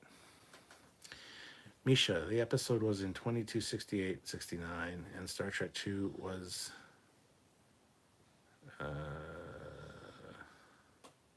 in 2284-85, so no, I don't think Savik was only 15 in the movie. Okay, I got it wrong, for fuck's sakes, guys. Let it go. Let it go. They were married. They weren't father and daughter. Sean O'Sullivan. Alanis can't be God. She doesn't know what irony means. Sean, for fuck's sakes, man. The song Ironic, isn't it ironic? And everything that's in that's not ironic? It's kind of ironic that the song named Ironic, that is about irony, is not ironic, is it not? So the whole song is ironic. That's the point. So she knows very well what irony is. Nobody seems to fucking lock onto that the song itself is ironic. Because it's a song about irony with no irony in it. That's ironic. Moving on. Ryan K, yep, sounds like winter. Eric Epperling, Captain, what can you tell us about Picard Season 3? There's gonna be some cool stuff, for sure. I can't tell you anything. Don't even start. The Darth Eddy. A problem with the idea of Saavik being the daughter of the Romulan commander in TOS is there's just 16 or 17 years between the two stories. And unless Saavik is a teenage girl, then that doesn't work. Yeah, we get it. So, Eric, you want to find out something about Picard Season 3? Let's see. What can I tell you? The Klingon bird of prey from Star Trek 4 might make an appearance. I don't know. I can't really tell you anything. Am I just making that shit up? Possibly.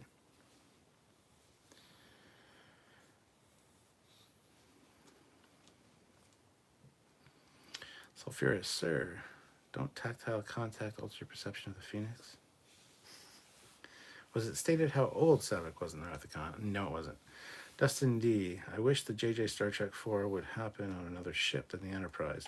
Starfleet has many other famed ships with many other famed crews than Enterprise. Joshua Clark, what's up, you all? Pretty sad news. Indeed. What's up with you? Can I get another $20 super chat? That'd be awesome. I need another shot, guys. Come on. The Darth Eddy. No, but Kirstie Alley hardly looks around 16. It's weird that Vulcans don't wear gloves more often. That is weird. Misha, tell us how you really feel about snow. You don't want me to get into it, my friend. Ryan K. Shitty thing about winter, too, is when it melts in the spring, you see all the crap people are too lazy to throw. That's also very true, yes.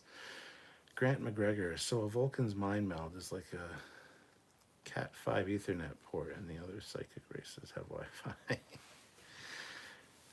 Chief Cook in TNG episode Sarek, the young male Vulcan was going to be his grandson. Chief Cook, why are you not over on Salty Trekkers stream? You're always over there.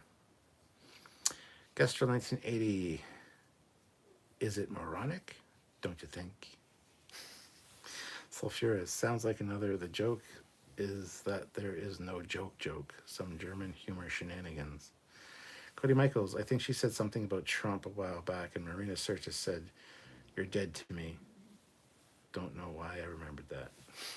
Joshua Clark, member for 32 months at the rank of Commander. Thank you so much, Commander. Thank you for your service. It's been a while. Too bad it was this. Rest in peace, Allie. Absolutely. Absolutely.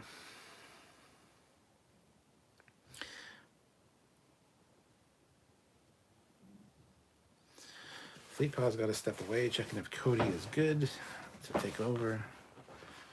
See you later, Fleet Paw. Jeff W. Sidebar. I'm watching DS9 past tense, 1995. They had insulin and preset pin before they were available in this episode.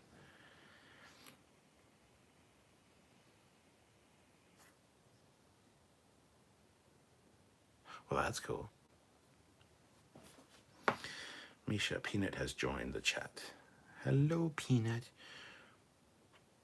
Oh, Peanut. Who's a good puppers? Sulfurous. Obviously, Saavik doesn't look nor act anywhere close to an adolescent officer, even if it was Star Trek 2. It was an anime. I still wouldn't buy it. Sean O'Sullivan. I was amazed when certain American Star Trek actors have certain political views. It's like they never watched the show.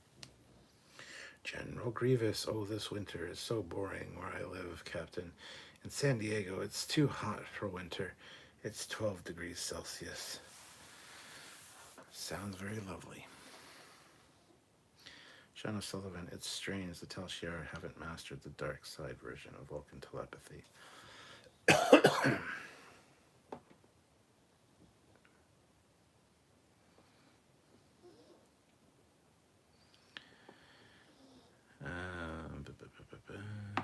Jessica says, remember when Kirstie did Jenny Craig ads? I do remember those. Yes, absolutely. Chief Cook, he ended his stream early. No one showed up on his stream. That's because they were all over here. Welcome. I finangled his audience. I'm so sorry, Salty. I have 127 likes, though, with 57 of you here, which is awesome. If you haven't hit the like button, give it a tap. Misha throws in $20. Emailed you at the Trekyards address. Reply back when you can. Also have a drink. I'll probably do that right after the... Well, not right after. Sometime after this live. But I will have a shot. My friend, thank you so much. Da, da, da, da, da, da, da, da, da. Sometimes you wanna go where everybody knows your name,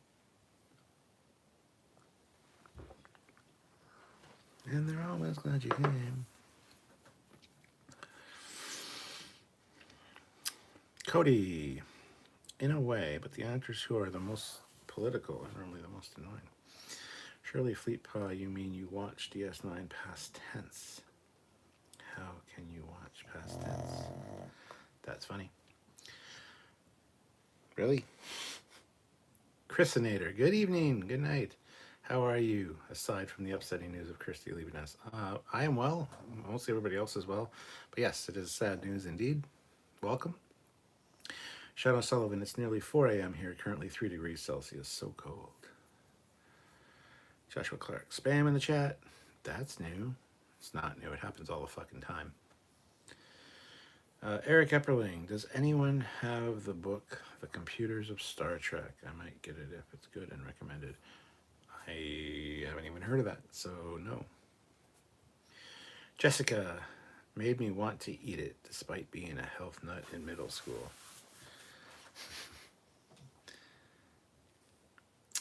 The Darth Eddie, Romulans seem to avoid the telepathic traits of their Vulcan cousins and may even outright prohibit learning them, an exception being the Stone of... I know what you were going for there.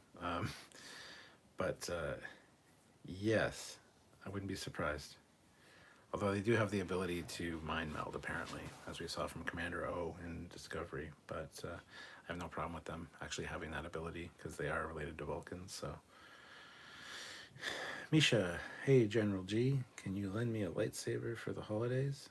That's for you, Grievous. Nice Cheers shot glass. Yeah, I bought it at the actual Cheers, and well, I didn't buy it. My dad or my brother, they both went, and they got it at the actual Cheers in Boston. Misha, Peanut made a very odd noise towards your singing, kind of a moan. Oh, Peanut. Peanut! Castro, 1980. Hey, Cap. Your guys' video on the ships upside down on Prodigy was great. What a great production mistake. When I saw it, I thought something was wrong. Great find. Yeah, we noticed it right away, and we filmed that video like on the Thursday, and then everybody else started rolling out with it before we released it on Saturday, and we're like, oh, for fuck's sakes. So, it is what it is. Sean O'Sullivan, I don't like Chris Hatfield. It's coarse and rough and irritating, and he gets everywhere. That's great. Joshua Clark, well, it's been a minute since I have been here. It has been. Welcome back, Joshua Clark. Jessica Kasumi, sorry. Who would win in a fight, Worf or Sean Malone, or Sam Malone? Who the hell is Sam Malone? From Cheers. Worf would win. Sulfurous, Romulan telepathy and mind melding is something I'm surprised we haven't seen more of. Just something about them, and nobody brings it up for some reason. I can see it as a great Tal Shiar interrogation technique. Cody says, I don't like Will Wheaton. He's coarse and rough and irritating, and he gets everywhere. I don't like rocks. They're coarse, rough and irritating, and they get everywhere. Sulfurous, kind of like how Klingons were meant to have cloaking devices. They only do because of the script error in Star Trek 3, making a bird of prey a Klingon ship and a stolen Romulan ship. It's not a script error. It was originally meant to be a Romulan ship and a Romulan crew. That's how it was originally written. It was designed to be a Romulan ship as it looks. It looks like a Romulan ship. Then they changed it to a Romulan ship that was taken over by Krug and his men, who were rogue Klingons. It was actually a stolen Romulan ship. And then they just didn't even put that in the script, and it just became Krug on this ship, which is a Klingon bird of prey now. It's caused a lot of division in the fan community. I am of the firm belief that the bird of prey is distinctly a Romulan design. Samuel disagrees and says it looks clearly Klingon. So one is right, and it was designed to be a Romulan ship, so I am right. But it was not a script error at all. Generation Productions. We have lost a lot of cool people. Kevin Conroy, Jason David Frank, Bob McGrath, and now Kirstie Alley. Jeez. Nisha, I haven't popped over to the Anti-Salty channel in a while. I like him as a person and enjoy his stuff. I should really do that soon. Yeah, he's great. I love Salty Trekker. Good guy. More. And Sean O'Sullivan. I don't like Kurtzman. He's coarse and rough and irritating, and he gets everywhere. And he's just got such a punchable fucking face. Eric Epperling. Chris Hatfield has written a novel, The Apollo Murders. Dun, dun, dun. Cody Michaels. JDF's passing hits me hard. Or hit me hard. The Darth Eddie. Oh, being a Romulan definitely helps explain her cool sunglasses in that one episode. No Vulcan would need them, but maybe Romulans have the most of their residual, have lost most of their residual eyelids. Yep. Yeah, Vulcans have like a inner eyelid. That's yeah. We learned that in is there no Truth and Beauty with the Medusan? I believe it is. No, it's not. It's the Omega. The one with the one with the fried eggs. The Omegas. Anyway, you need the radiation from the sun, but not the light. And Spock was blind for a minute, and then he wasn't because of his inner eyelid. Yeah. Misha, I like Klingons just fine, but Romulans have always been my jam since TOS. Joshua Clark, in Nemesis, the Remans were shown to have telepathy. Is that unique to Remans? Could very well be.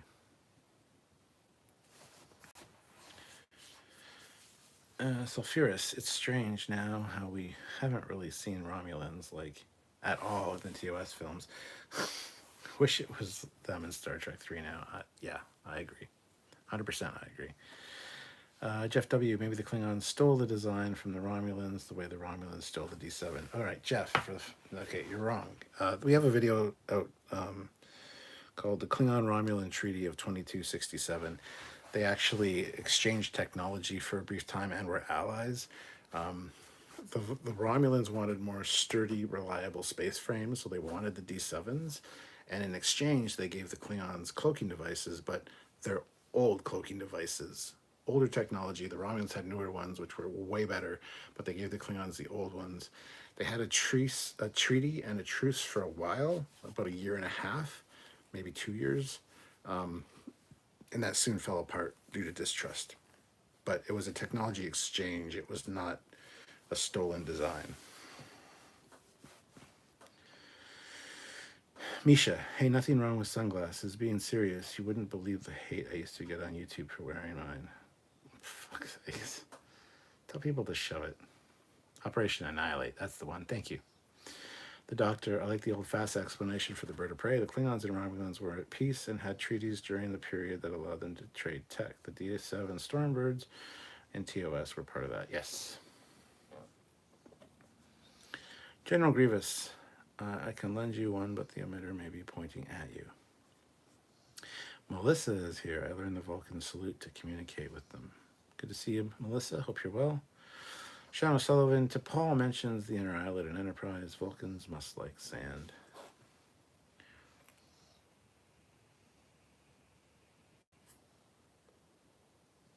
Dustin D, Star Trek 6 did have the Romulan ambassador.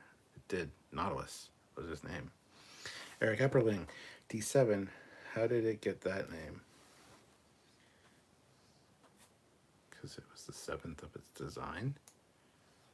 There was a D5, there was a D4, there were other ones. How does the F-22 Raptor get its name? How did the F-14 get its designation? That's how. Misha, we got a Romulan in Star Trek 5 and some mentions of them in Star Trek 6 and Generations. Ryan K. gave Klingons old cloaking devices, classic Romulan, classic real-world military exchange of technology, like when America was allied with Iran and gave them the old F-14s, the F-14As, I believe, where they had the new upgraded F-14s that had more bigger, more powerful, more reliable engines and better avionics. Yeah, you give them your allies your old tech. You keep the good stuff for yourself, so that they can't use that tech against you, because technically yours is better. It's just real world shit. Jeff W. Oh, okay, sorry, they didn't go into detail in the Enterprise incident. No, but it was fleshed out in FASA and Starfleet Battles and a few other things over the years. So we did a whole video on it. It's really good. It's a really great video. I really enjoyed researching that one because it's quite interesting what they exchanged. It's also the way that that Nimbus 3 came about, being the planet of galactic peace. It's a whole story, for sure.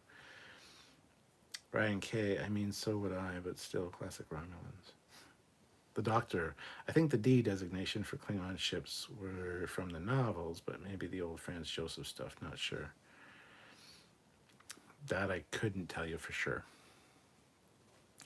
Cody Michaels. I never liked the Romulans in Star Trek V. Just didn't seem like Romulans to me. Plus they were rough and irritating. They got everywhere. Melissa says, I'm doing okay, hanging in there. Been reading Starfleet medical stuff and learning how to cope with my transporter fears. Misha, oh, that general, always joking around. What a crack up at parties. By the way, I know someone wanted to say hello there to you. Hello there. The F-18 is 4 better than the F-14.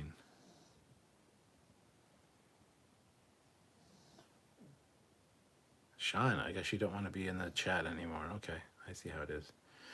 Darth Eddie, I do like how the TOS movie Romulans still lacked the head ridges, even the TNG was well into production. They did their own thing and it worked with Katlandar, Nautilus, and the Khitomer Romulans. Yes, they should be. There should be different versions of Romulans. And there is actually in Picard. Elnor is a Romulan who does not have the head ridges, which I prefer 100%. Misha says, I miss FASA. Me too. Jeff W. F-14, old F-14, new only as good as the pilot. Yeah, exactly. Cody Michaels, as far as the 4 head ridges, I did like the Star Trek Picard explanation. They're from the north. Northerners. Joshua Clark, every time I see the F-14, it reminds me of you, Captain Foley. I know it's your favorite fighter jet. Ah, that's awesome. Good to hear. Going back to the 4 head ridges, though, the working theory is that when the Vulcan split happened and the Romulans left Vulcan to search for their own planet, they found Romulus, but it was already inhabited by the much more primitive Remans, which they quickly defeated because of their superior technology. And they started interbreeding with. That's why we do see the ridges on the Romulans, because it incorporates some of the Reman DNA, and it kind of it's varied. There would be a lot of them with the ridges and a lot without. So there you go. Joshua Clark, I read that one. Paul Graham, sorry Cap, I gotta head off. I'll have to find the Romulan Klingon Treaty video. Yeah, it's just called the Romulan Klingon Treaty of 2267, because it happens in the second year of the TOS series. Generation Productions, Operation Annihilate did mention about the Vulcan inner eyelid. I believe was mentioned there. Yes. Cody Michaels, touche, Foley. Touche, meaning to touch. Sean O'Sullivan, I don't like the F-14. It's coarse and rough and irritating. It gets everywhere. The Doctor, me too, Misha. Alas, that inspired Axanar, and we all know how that ended, or never ended. Rimshot.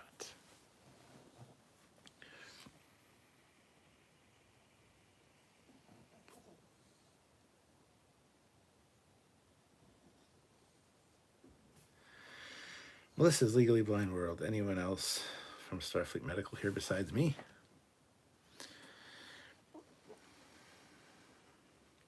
Dave Thompson, did I make it? You did. Sean O'Sullivan, did you see one of the Top Gun actors died the other day? Oh yeah, it was Sundowner, the black guy from the TOS, from the original. Looks like the original Top Gun. Yes, he did. He's also in was it Die Hard or Die Hard 2? He's in quite a few movies. The Darth Eddy, and now we sort of have three types of Romulans at Picard. No ridges, TNG style, and the bumpier, more enlarged foreheads, first used in Star Trek 2009 for Neo and his crew. Yeah, that's fucking great. They should do the same thing with Klingons in Discovery. They should have had like the smooth heads, the regular Imperial Klingons, and then the fucking whatever the hell was in Discovery Klingons. Misha, the classic defeat via boning solution. The doctor says ruffles have ridges. They do indeed. The Darth Eddy, the Klingon-Romulan treaty makes even more sense since both sides cooperated with the Federation in 2267 to establish Nimbus 3. Yes, but it was a bit of a ploy on the Romulans and Klingons' part, kind of get a foothold, and then once they weren't cooperating anymore and didn't trust each other, it very quickly fell into like a neutral state where they were going to use it to kind of spy on the Federation and get a leg up on the Federation, but because of their infighting, they basically fucked that idea right up. So, yes. The Darth Eddy, they clearly know how to work together. Melissa says, sorry, shivering fingers, I'm here. Shivering fingers, are you that cold? Why are you that cold? Turn on the heat. Ryan K, I got one. I don't like Klingons. They're coarse and rough and irritating, and they get everywhere. Philip Gaming, rest in peace, Kirstie Alley. Paul Graham, before I leave, everyone go hot like. I think he means hit like. Another 10 likes to get to 50, 150 would be great. Cody Michaels, they don't like Northerners. They're coarse and rough and irritating, and they get everywhere. Clarence Gilliard was in Die Hard. Yeah. Joshua Clark, it's a shame the whole accident thing seems to have become a disaster. I love the Aries a lot. It's a cool ship. Eric Epperling, just curious, non-Star Trek question. Did you and the Admiral watch the Wednesday series? Not yet. We will be checking it out, I'm sure, but I have not watched it yet. Eric says my H key isn't working, isn't it? Because you just hit my H key, which means your H is working.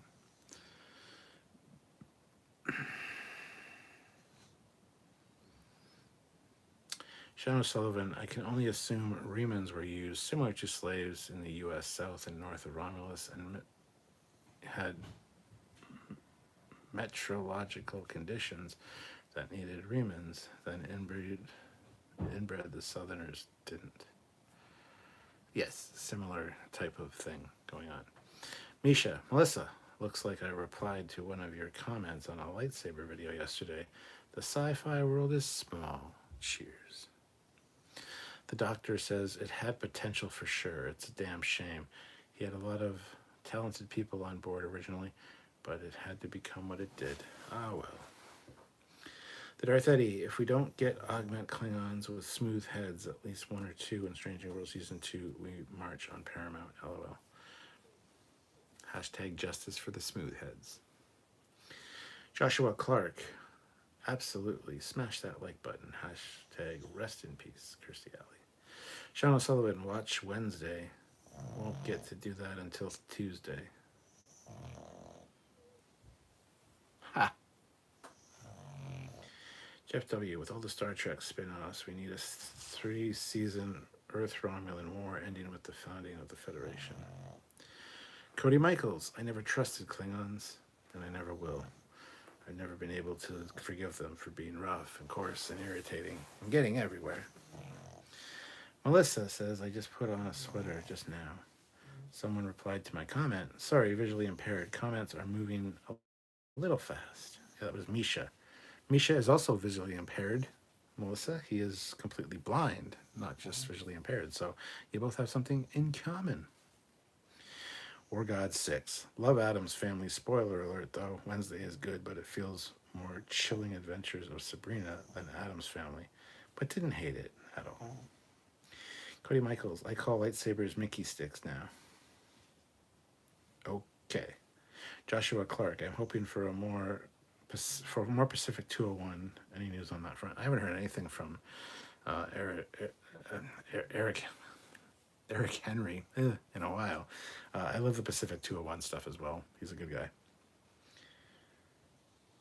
The Junkman. I roasted you, Foley, in my roast video. Nothing too bad. And a great Kirstie Alley movie is Runaway. We already talked about Runaway. You missed it. So don't be coming in here spewing your Runaway rhetoric. You roasted me? Fuck you. I'll roast you too, man. Now I gotta go watch a goddamn Junkman video when I'm done. Pfft, I have nothing better to do with my time. Whatever. Whatever. Shannon Sullivan, Alan Rutt probably gets Tuesday jokes constantly, but he regrets taking that small role. The Doctor, so were Cora, Kang, and Koloth de-augmented before DS9? Either genetically altered to get their ridges back, or they had cranial surgery, much like plastic surgery, to get their Imperial Klingon look back, for sure. And it's still not 100% if they were affected by the augment virus, or if they were in fact surgically altered to appear human so they could infiltrate Federation space easier because they were patrolling the Federation side of the neutral zone. Because in FASA, there was the Imperial Klingons, which were the ridge-headed Klingons, and there were the smooth-headed ones, which patrolled the Romulan, or the Romulan, or the Klingon neutral zone, the Klingon neutral zone between the Federation, so they could easily infiltrate Federation space and still not really look Klingon if need be. Plus, it kind of throws the enemy off, not knowing what your species actually looks like, so they think they look human when they didn't. And plus, there were also, in the FASA lore as well, there were Klingons that looked like Romulans. They were surgically altered to appear Romulan so that they could patrol the Romulan side of the Klingon territory and easily infiltrate Romulan space. Fun fact. So, one or the other. They were either surgically altered to get their ridges back, or they actually got the gene therapy and had it fixed.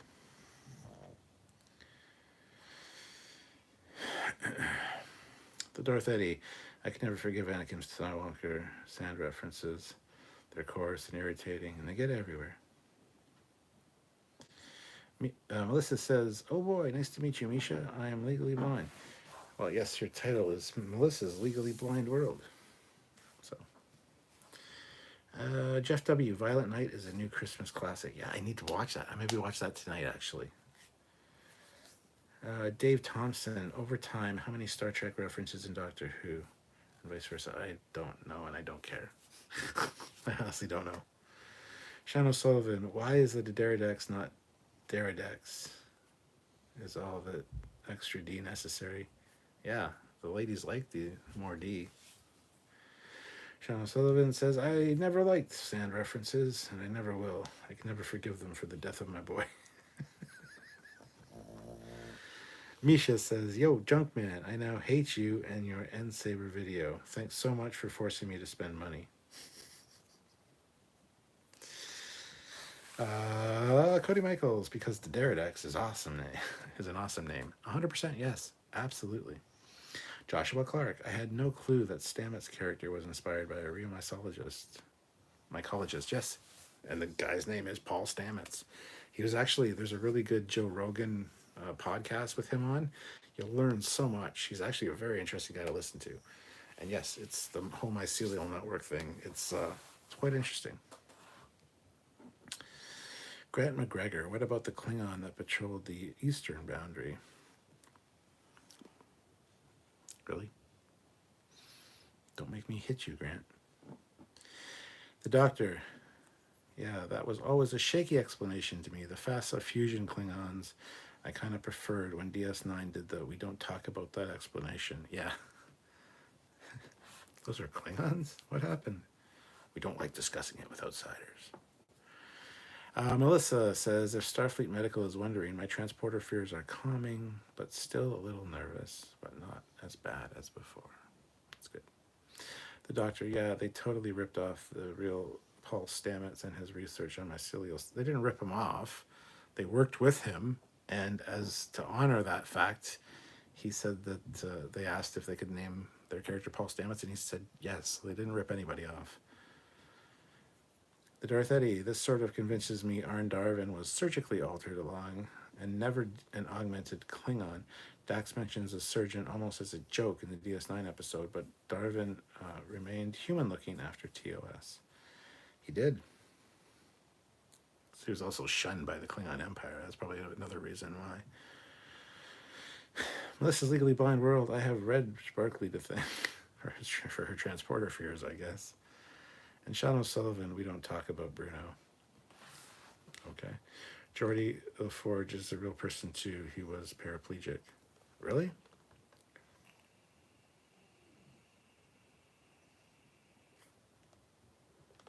And yes, Misha, I totally agree. And the character Paul was great too, at least in season 1. Yeah, Paul Stamets in season 1. Actually, almost everybody in season 1, except for Michael Burnham. She was fucking irritating in season 1. She actually got a little bit better as the seasons have gone on. Everybody else has kind of fallen away from their original.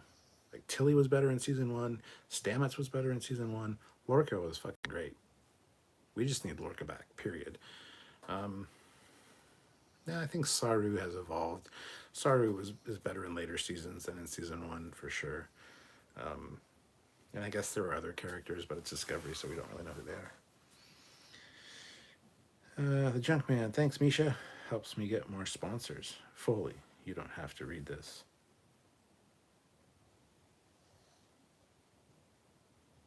But I did.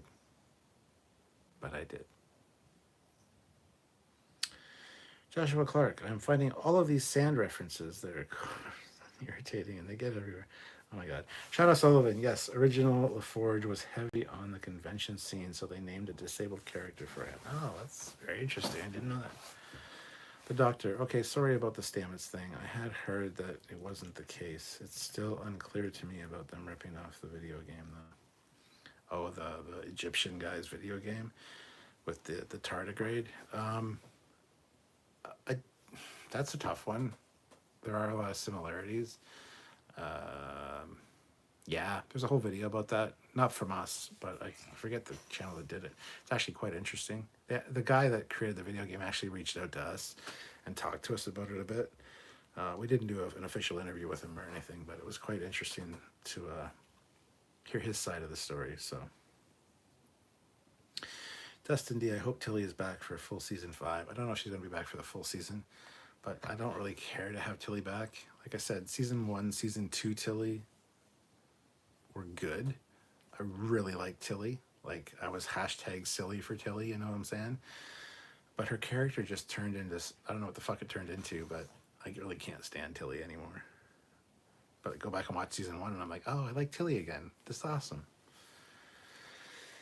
Hashtag justice for Lorca, yes. The Darth Eddie, Stamets lost some of his engineering prowess and purpose in the show after Reno arrived on the ship to work in engineering. Yeah, but Reno's never fucking there. Out of like 20 episodes, Reno's in like 4. It's fucking pathetic. She's a great character and she's never in the show. That Junkman, is it Trekyards or Trekyards? The first one is correct. One word, no capital Y.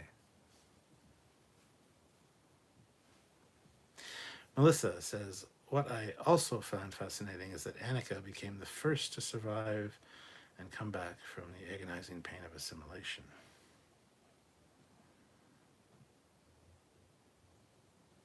Technically, Picard was first, but yes, she was much more assimilated than Picard, so sure, I'll give you that one. Joshua Clark, popular or unpopular opinion, but Paul Stamets is one of my favorite characters in Disco. I agree with you. I 100% agree with you. Even the new Paul, he's changed quite a bit, but I still like him. Plus, I'm also good friends with Anthony Rapp.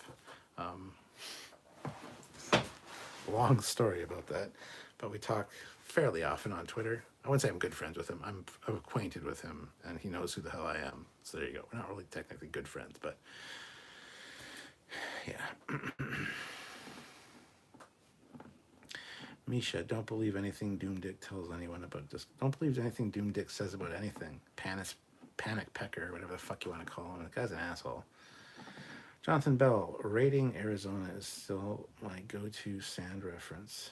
And when there was no meat, we ate fowl. And when there was no fowl, We ate crawdad. And when there was no crawdad to be found, we ate sand. Dave Thompson, Star Trek Picard, best Star Trek series. Okay, sure thing. That junk man, is it C3PO or C3PO? It's C3PO. C3PO, not C3PO.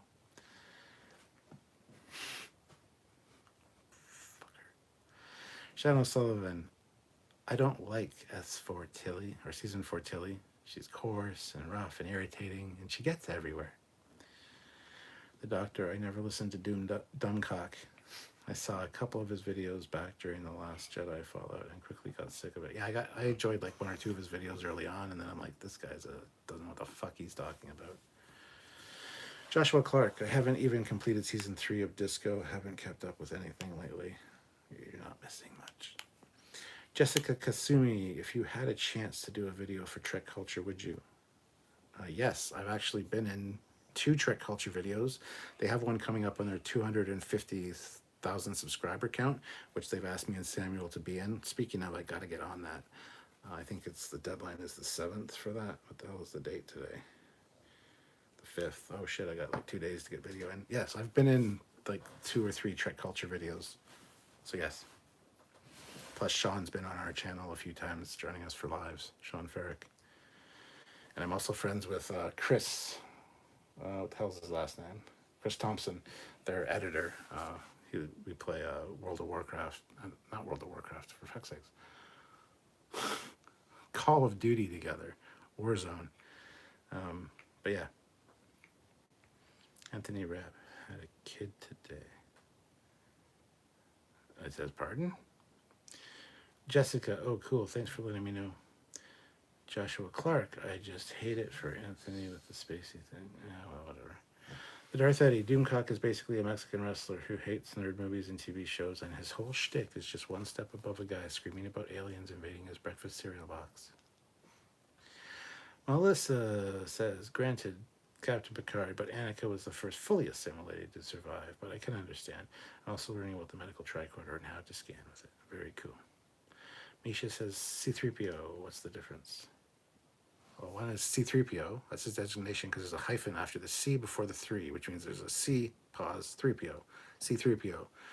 But some people say it C-3PO, C-3PO, C-3P. Like, that's not how it's said in the movie either. Just say 3PO in that case, which is perfectly valid. There is a difference. Don't stick your tongue out at me and give me a winky face, Misha. Sean Sullivan, Anthony Rapp, bringing down Spacey is almost as good as Jerry Ryan being responsible for Obama. That's true. Jonathan Bell, rising, not rating. Mobile keyboard can't keep itself out of the sand. And it hates the sand because it's rough and coarse and irritating. It gets everywhere. The Doctor, Jerry and Obama? Not familiar. Jerry Ryan was married to somebody who had to drop out of political running, which put in Obama, which made Obama president. I don't know the details either, but there's a connection there. Melissa said, I recently watched season 1 of Andor and starting off not that bad. Andor is great. The first 2 or 3 episodes are a little slow for me, but then it gets really good. Scarpad's Comic Treks puts in $5. Cap, are they really talking about recasting TNG and rebooting it? If true, why can't the producers look forward and not back? I've heard no official talk about that at all. So I don't think that they're really talking about it now.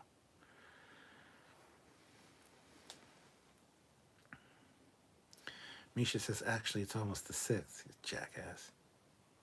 No pressure, though. Sean O'Sullivan, I love any video where Samuel has to say Terry Farrell. Why, what's he say? He says a lot of things wrong, but what's he say?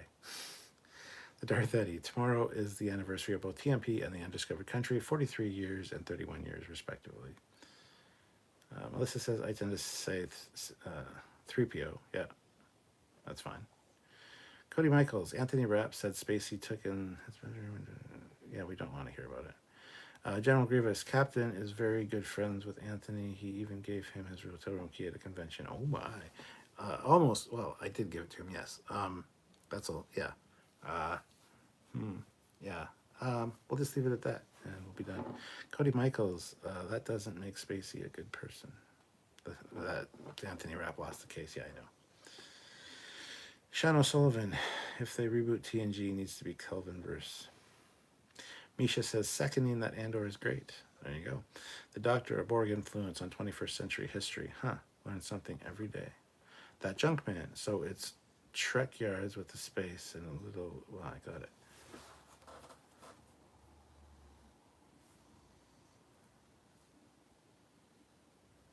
Wow. Junkman really wants to start a feud with Trekyards. He's already roasted me. He's already fired the first shots. Now he's kind of being an ass in my chat. I'll bear that in mind, Junkman. I will remember.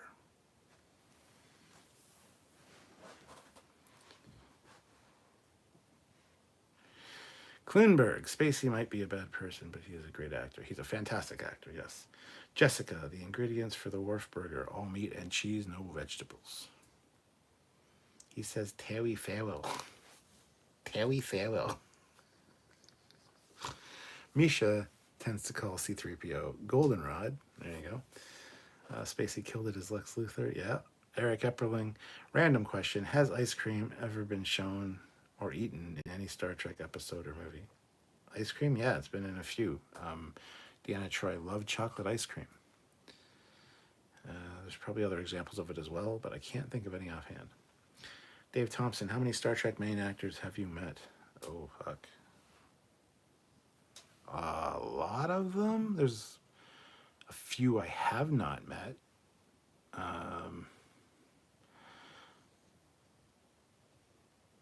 Yeah, I think there's only like 4 or 5 that I haven't met from all the shows. But I've said hello to at least most of them, and actually had good conversations with a small handful of them for sure. I'll have to go through my autographs and tell you the stories of them at some point. But Melissa says, enjoyed MegaCon in 2018. We have MegaCon down here. That's cool. The Darth Eddie, Stamets did deliver one of my all-time favorite lines in Discovery about the cousin being in a Beatles tribute band that he didn't make him John Lennon. Misha, Junkman, asked to drive the captain's car.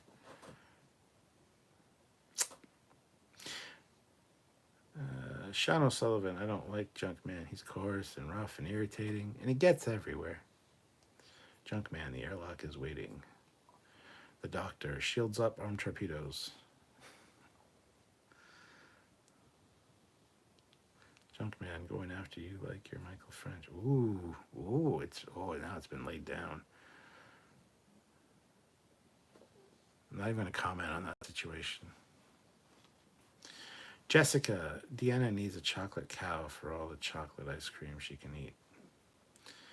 The Darth Eddie, Nurse Chapel used the TOS Enterprise food synthesizers to give the Starnes Expedition children ice cream, and the children shall eat. She did, yeah. Chocolate and banana and chocolate and vanilla and yeah.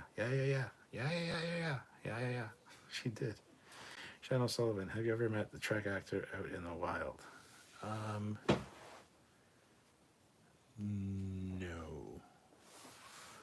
No. Walking around like a casino during Star Trek Las Vegas doesn't count, in my opinion, so no. Eric Epperling, a wharf burger served with a tall glass of prune juice, a warrior's drink. Captain Kurt wears a wig. Okay. It's actually not a wig, it's more of a toupee. But sure. The Doctor, Han calls 3PO Goldenrod as they are running to the Falcon on Hoth. Indeed.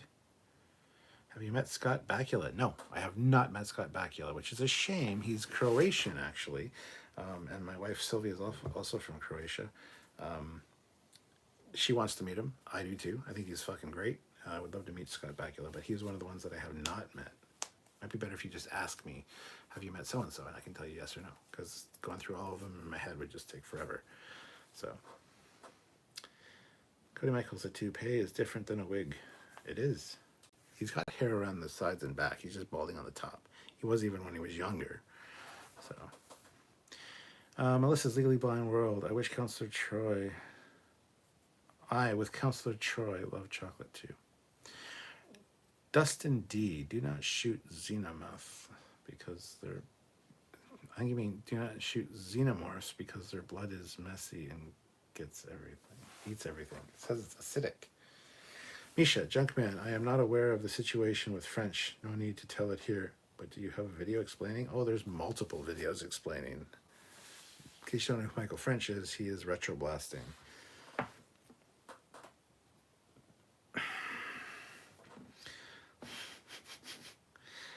Junkman, I know you call analog toys analog toys or anal luge toys, whatever the fuck. You make an anal joke.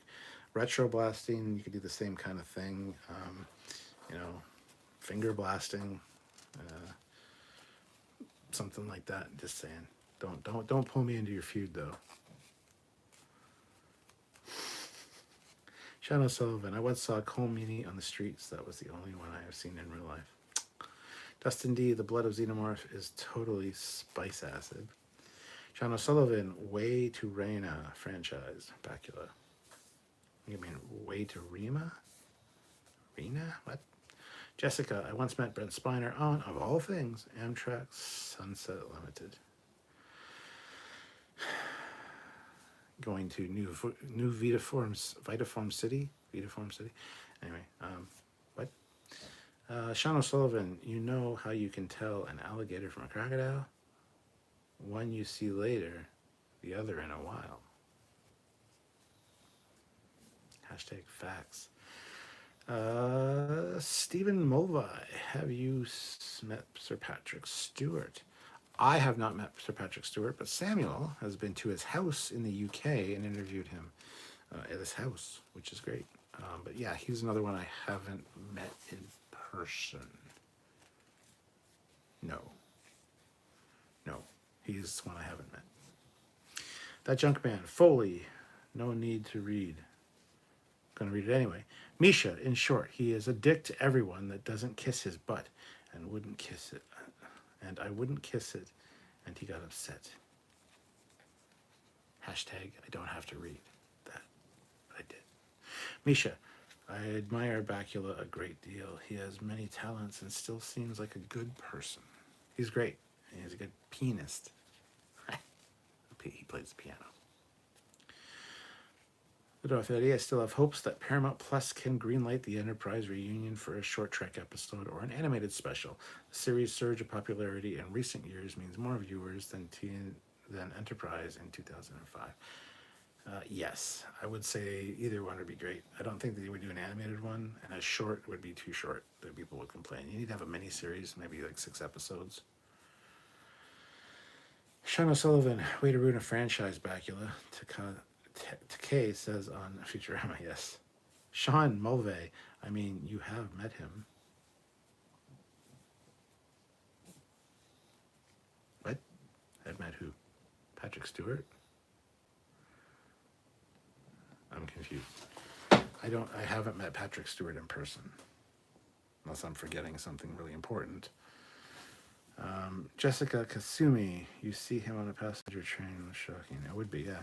Junkman, I've seen Dean Stockwell, and he's Scott Bakula, so I win. Oh, you met Dean Stockwell? Cool. Joshua Clark, well, I thought I'd jump on the live. It's been forever.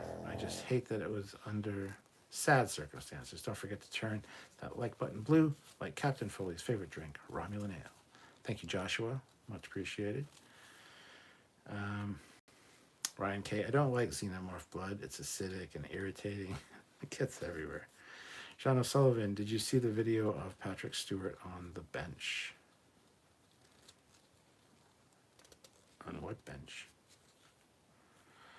The Doctor, only have met Shatner, Mount, and Mulgrew as far as captains go. I've met Shatner a few times. I've met Ensign Mount. And I've actually never spoken to Mulgrew. I've been within like 10 feet of her, but I never actually have met her officially, no. Jessica, the pianist joke always reminds me of the joke on Animaniacs where Beethoven says he's a pianist and they say he's something else. And they think he's saying something else. That junk man, honestly, I am in an elevator with Patrick Stewart, but didn't know it until I was out of con. Oh, nice. You were in an elevator with him. That's awesome, man. Melissa, I was listening to the CMO. I'm still heading Dr. Crusher's advice. The Dr. Mulgrew recently at her statue dedication here in Indiana. There's a Janeway dedication in Bloomingdale, Indiana. Yes, I saw that. Just on Facebook and stuff. But T'Pol is an elderly Vulcan matriarch, and where are we here? In season 2 of Strange New Worlds, that would make my week. We've been rumors of T'Pol appearance for a while now. Jolene might be more open to returning now than years ago. Yeah, a lot of people have been wanting the T'Pol return. A few years ago, I would have said no, but I think it would be great now.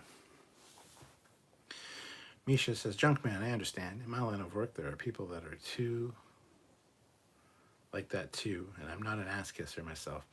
I'd rather be with people than open and honest with me. Yeah, me too. I'm not an ass kisser. Melissa, I turned that like button white. Yeah, different colors for me because I have color contrast on. Perfect. Thank you, Melissa. We hit 150 because of that, so thank you. Joshua Clark, later, Trekyards family, lots of love. Hashtag rest in peace, Kirstie Alley. See you later, Joshua. Misha, though I don't know why I put up with the captain's abuse around here, even paying him sometimes. You love me, Misha. Come on now. And I don't really abuse you. I love you. You're awesome. The Doctor, George is a captain indeed. I met him then too back in 1983, and he was in maroon uniform promoting Trek on syndication on Fox affiliates. Nice. Eric Epperling, I also rode in the same elevator with Gene Roddenberry. I didn't know it at the time. Oh, what? That's awesome. Steve Mulvey. Oops, typo. Sorry, ignore my last message. No, I won't. Sean O'Sullivan, a Star Trek fan, was sitting on a bench recording background audio, and Patrick sat beside him at random, and they talked about an encounter where Patrick wouldn't sign something for him 30 years before. I have not seen that. No, that sounds very cool, though. Melissa, to any Vulcans out there, live long and prosper. Darth Eddie, ever see the Hollywood Squares footage from the 1970 of Shatner in the TOS shirt? It's odd seeing him in TOS clothing and his 70s hair. I have seen that, yes. Misha, if you loved me back, you'd let me drive your car in the snow, too. No. I don't even let Sylvia drive my car, and she's my wife. Misha, Melissa, I am TTS only, so I have to make the like button yell or click or something. Sean O'Sullivan, pop quiz, hot shot. What is Gene's middle name? Gene Roddenberry's middle name? Gene... Can't remember. Don't know. Cody Michaels, I met William Shatner in my dreams. He had red hair.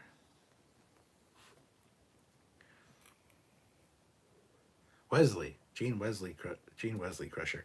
Gene Wesley Roddenberry. There you go. This is Legally Blind World. Oh, okay, make sure you listen for the like button pressed.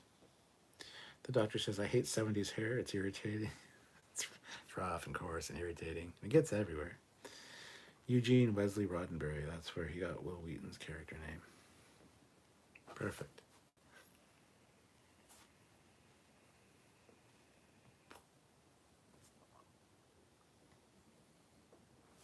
Wow. Boys and ghouls.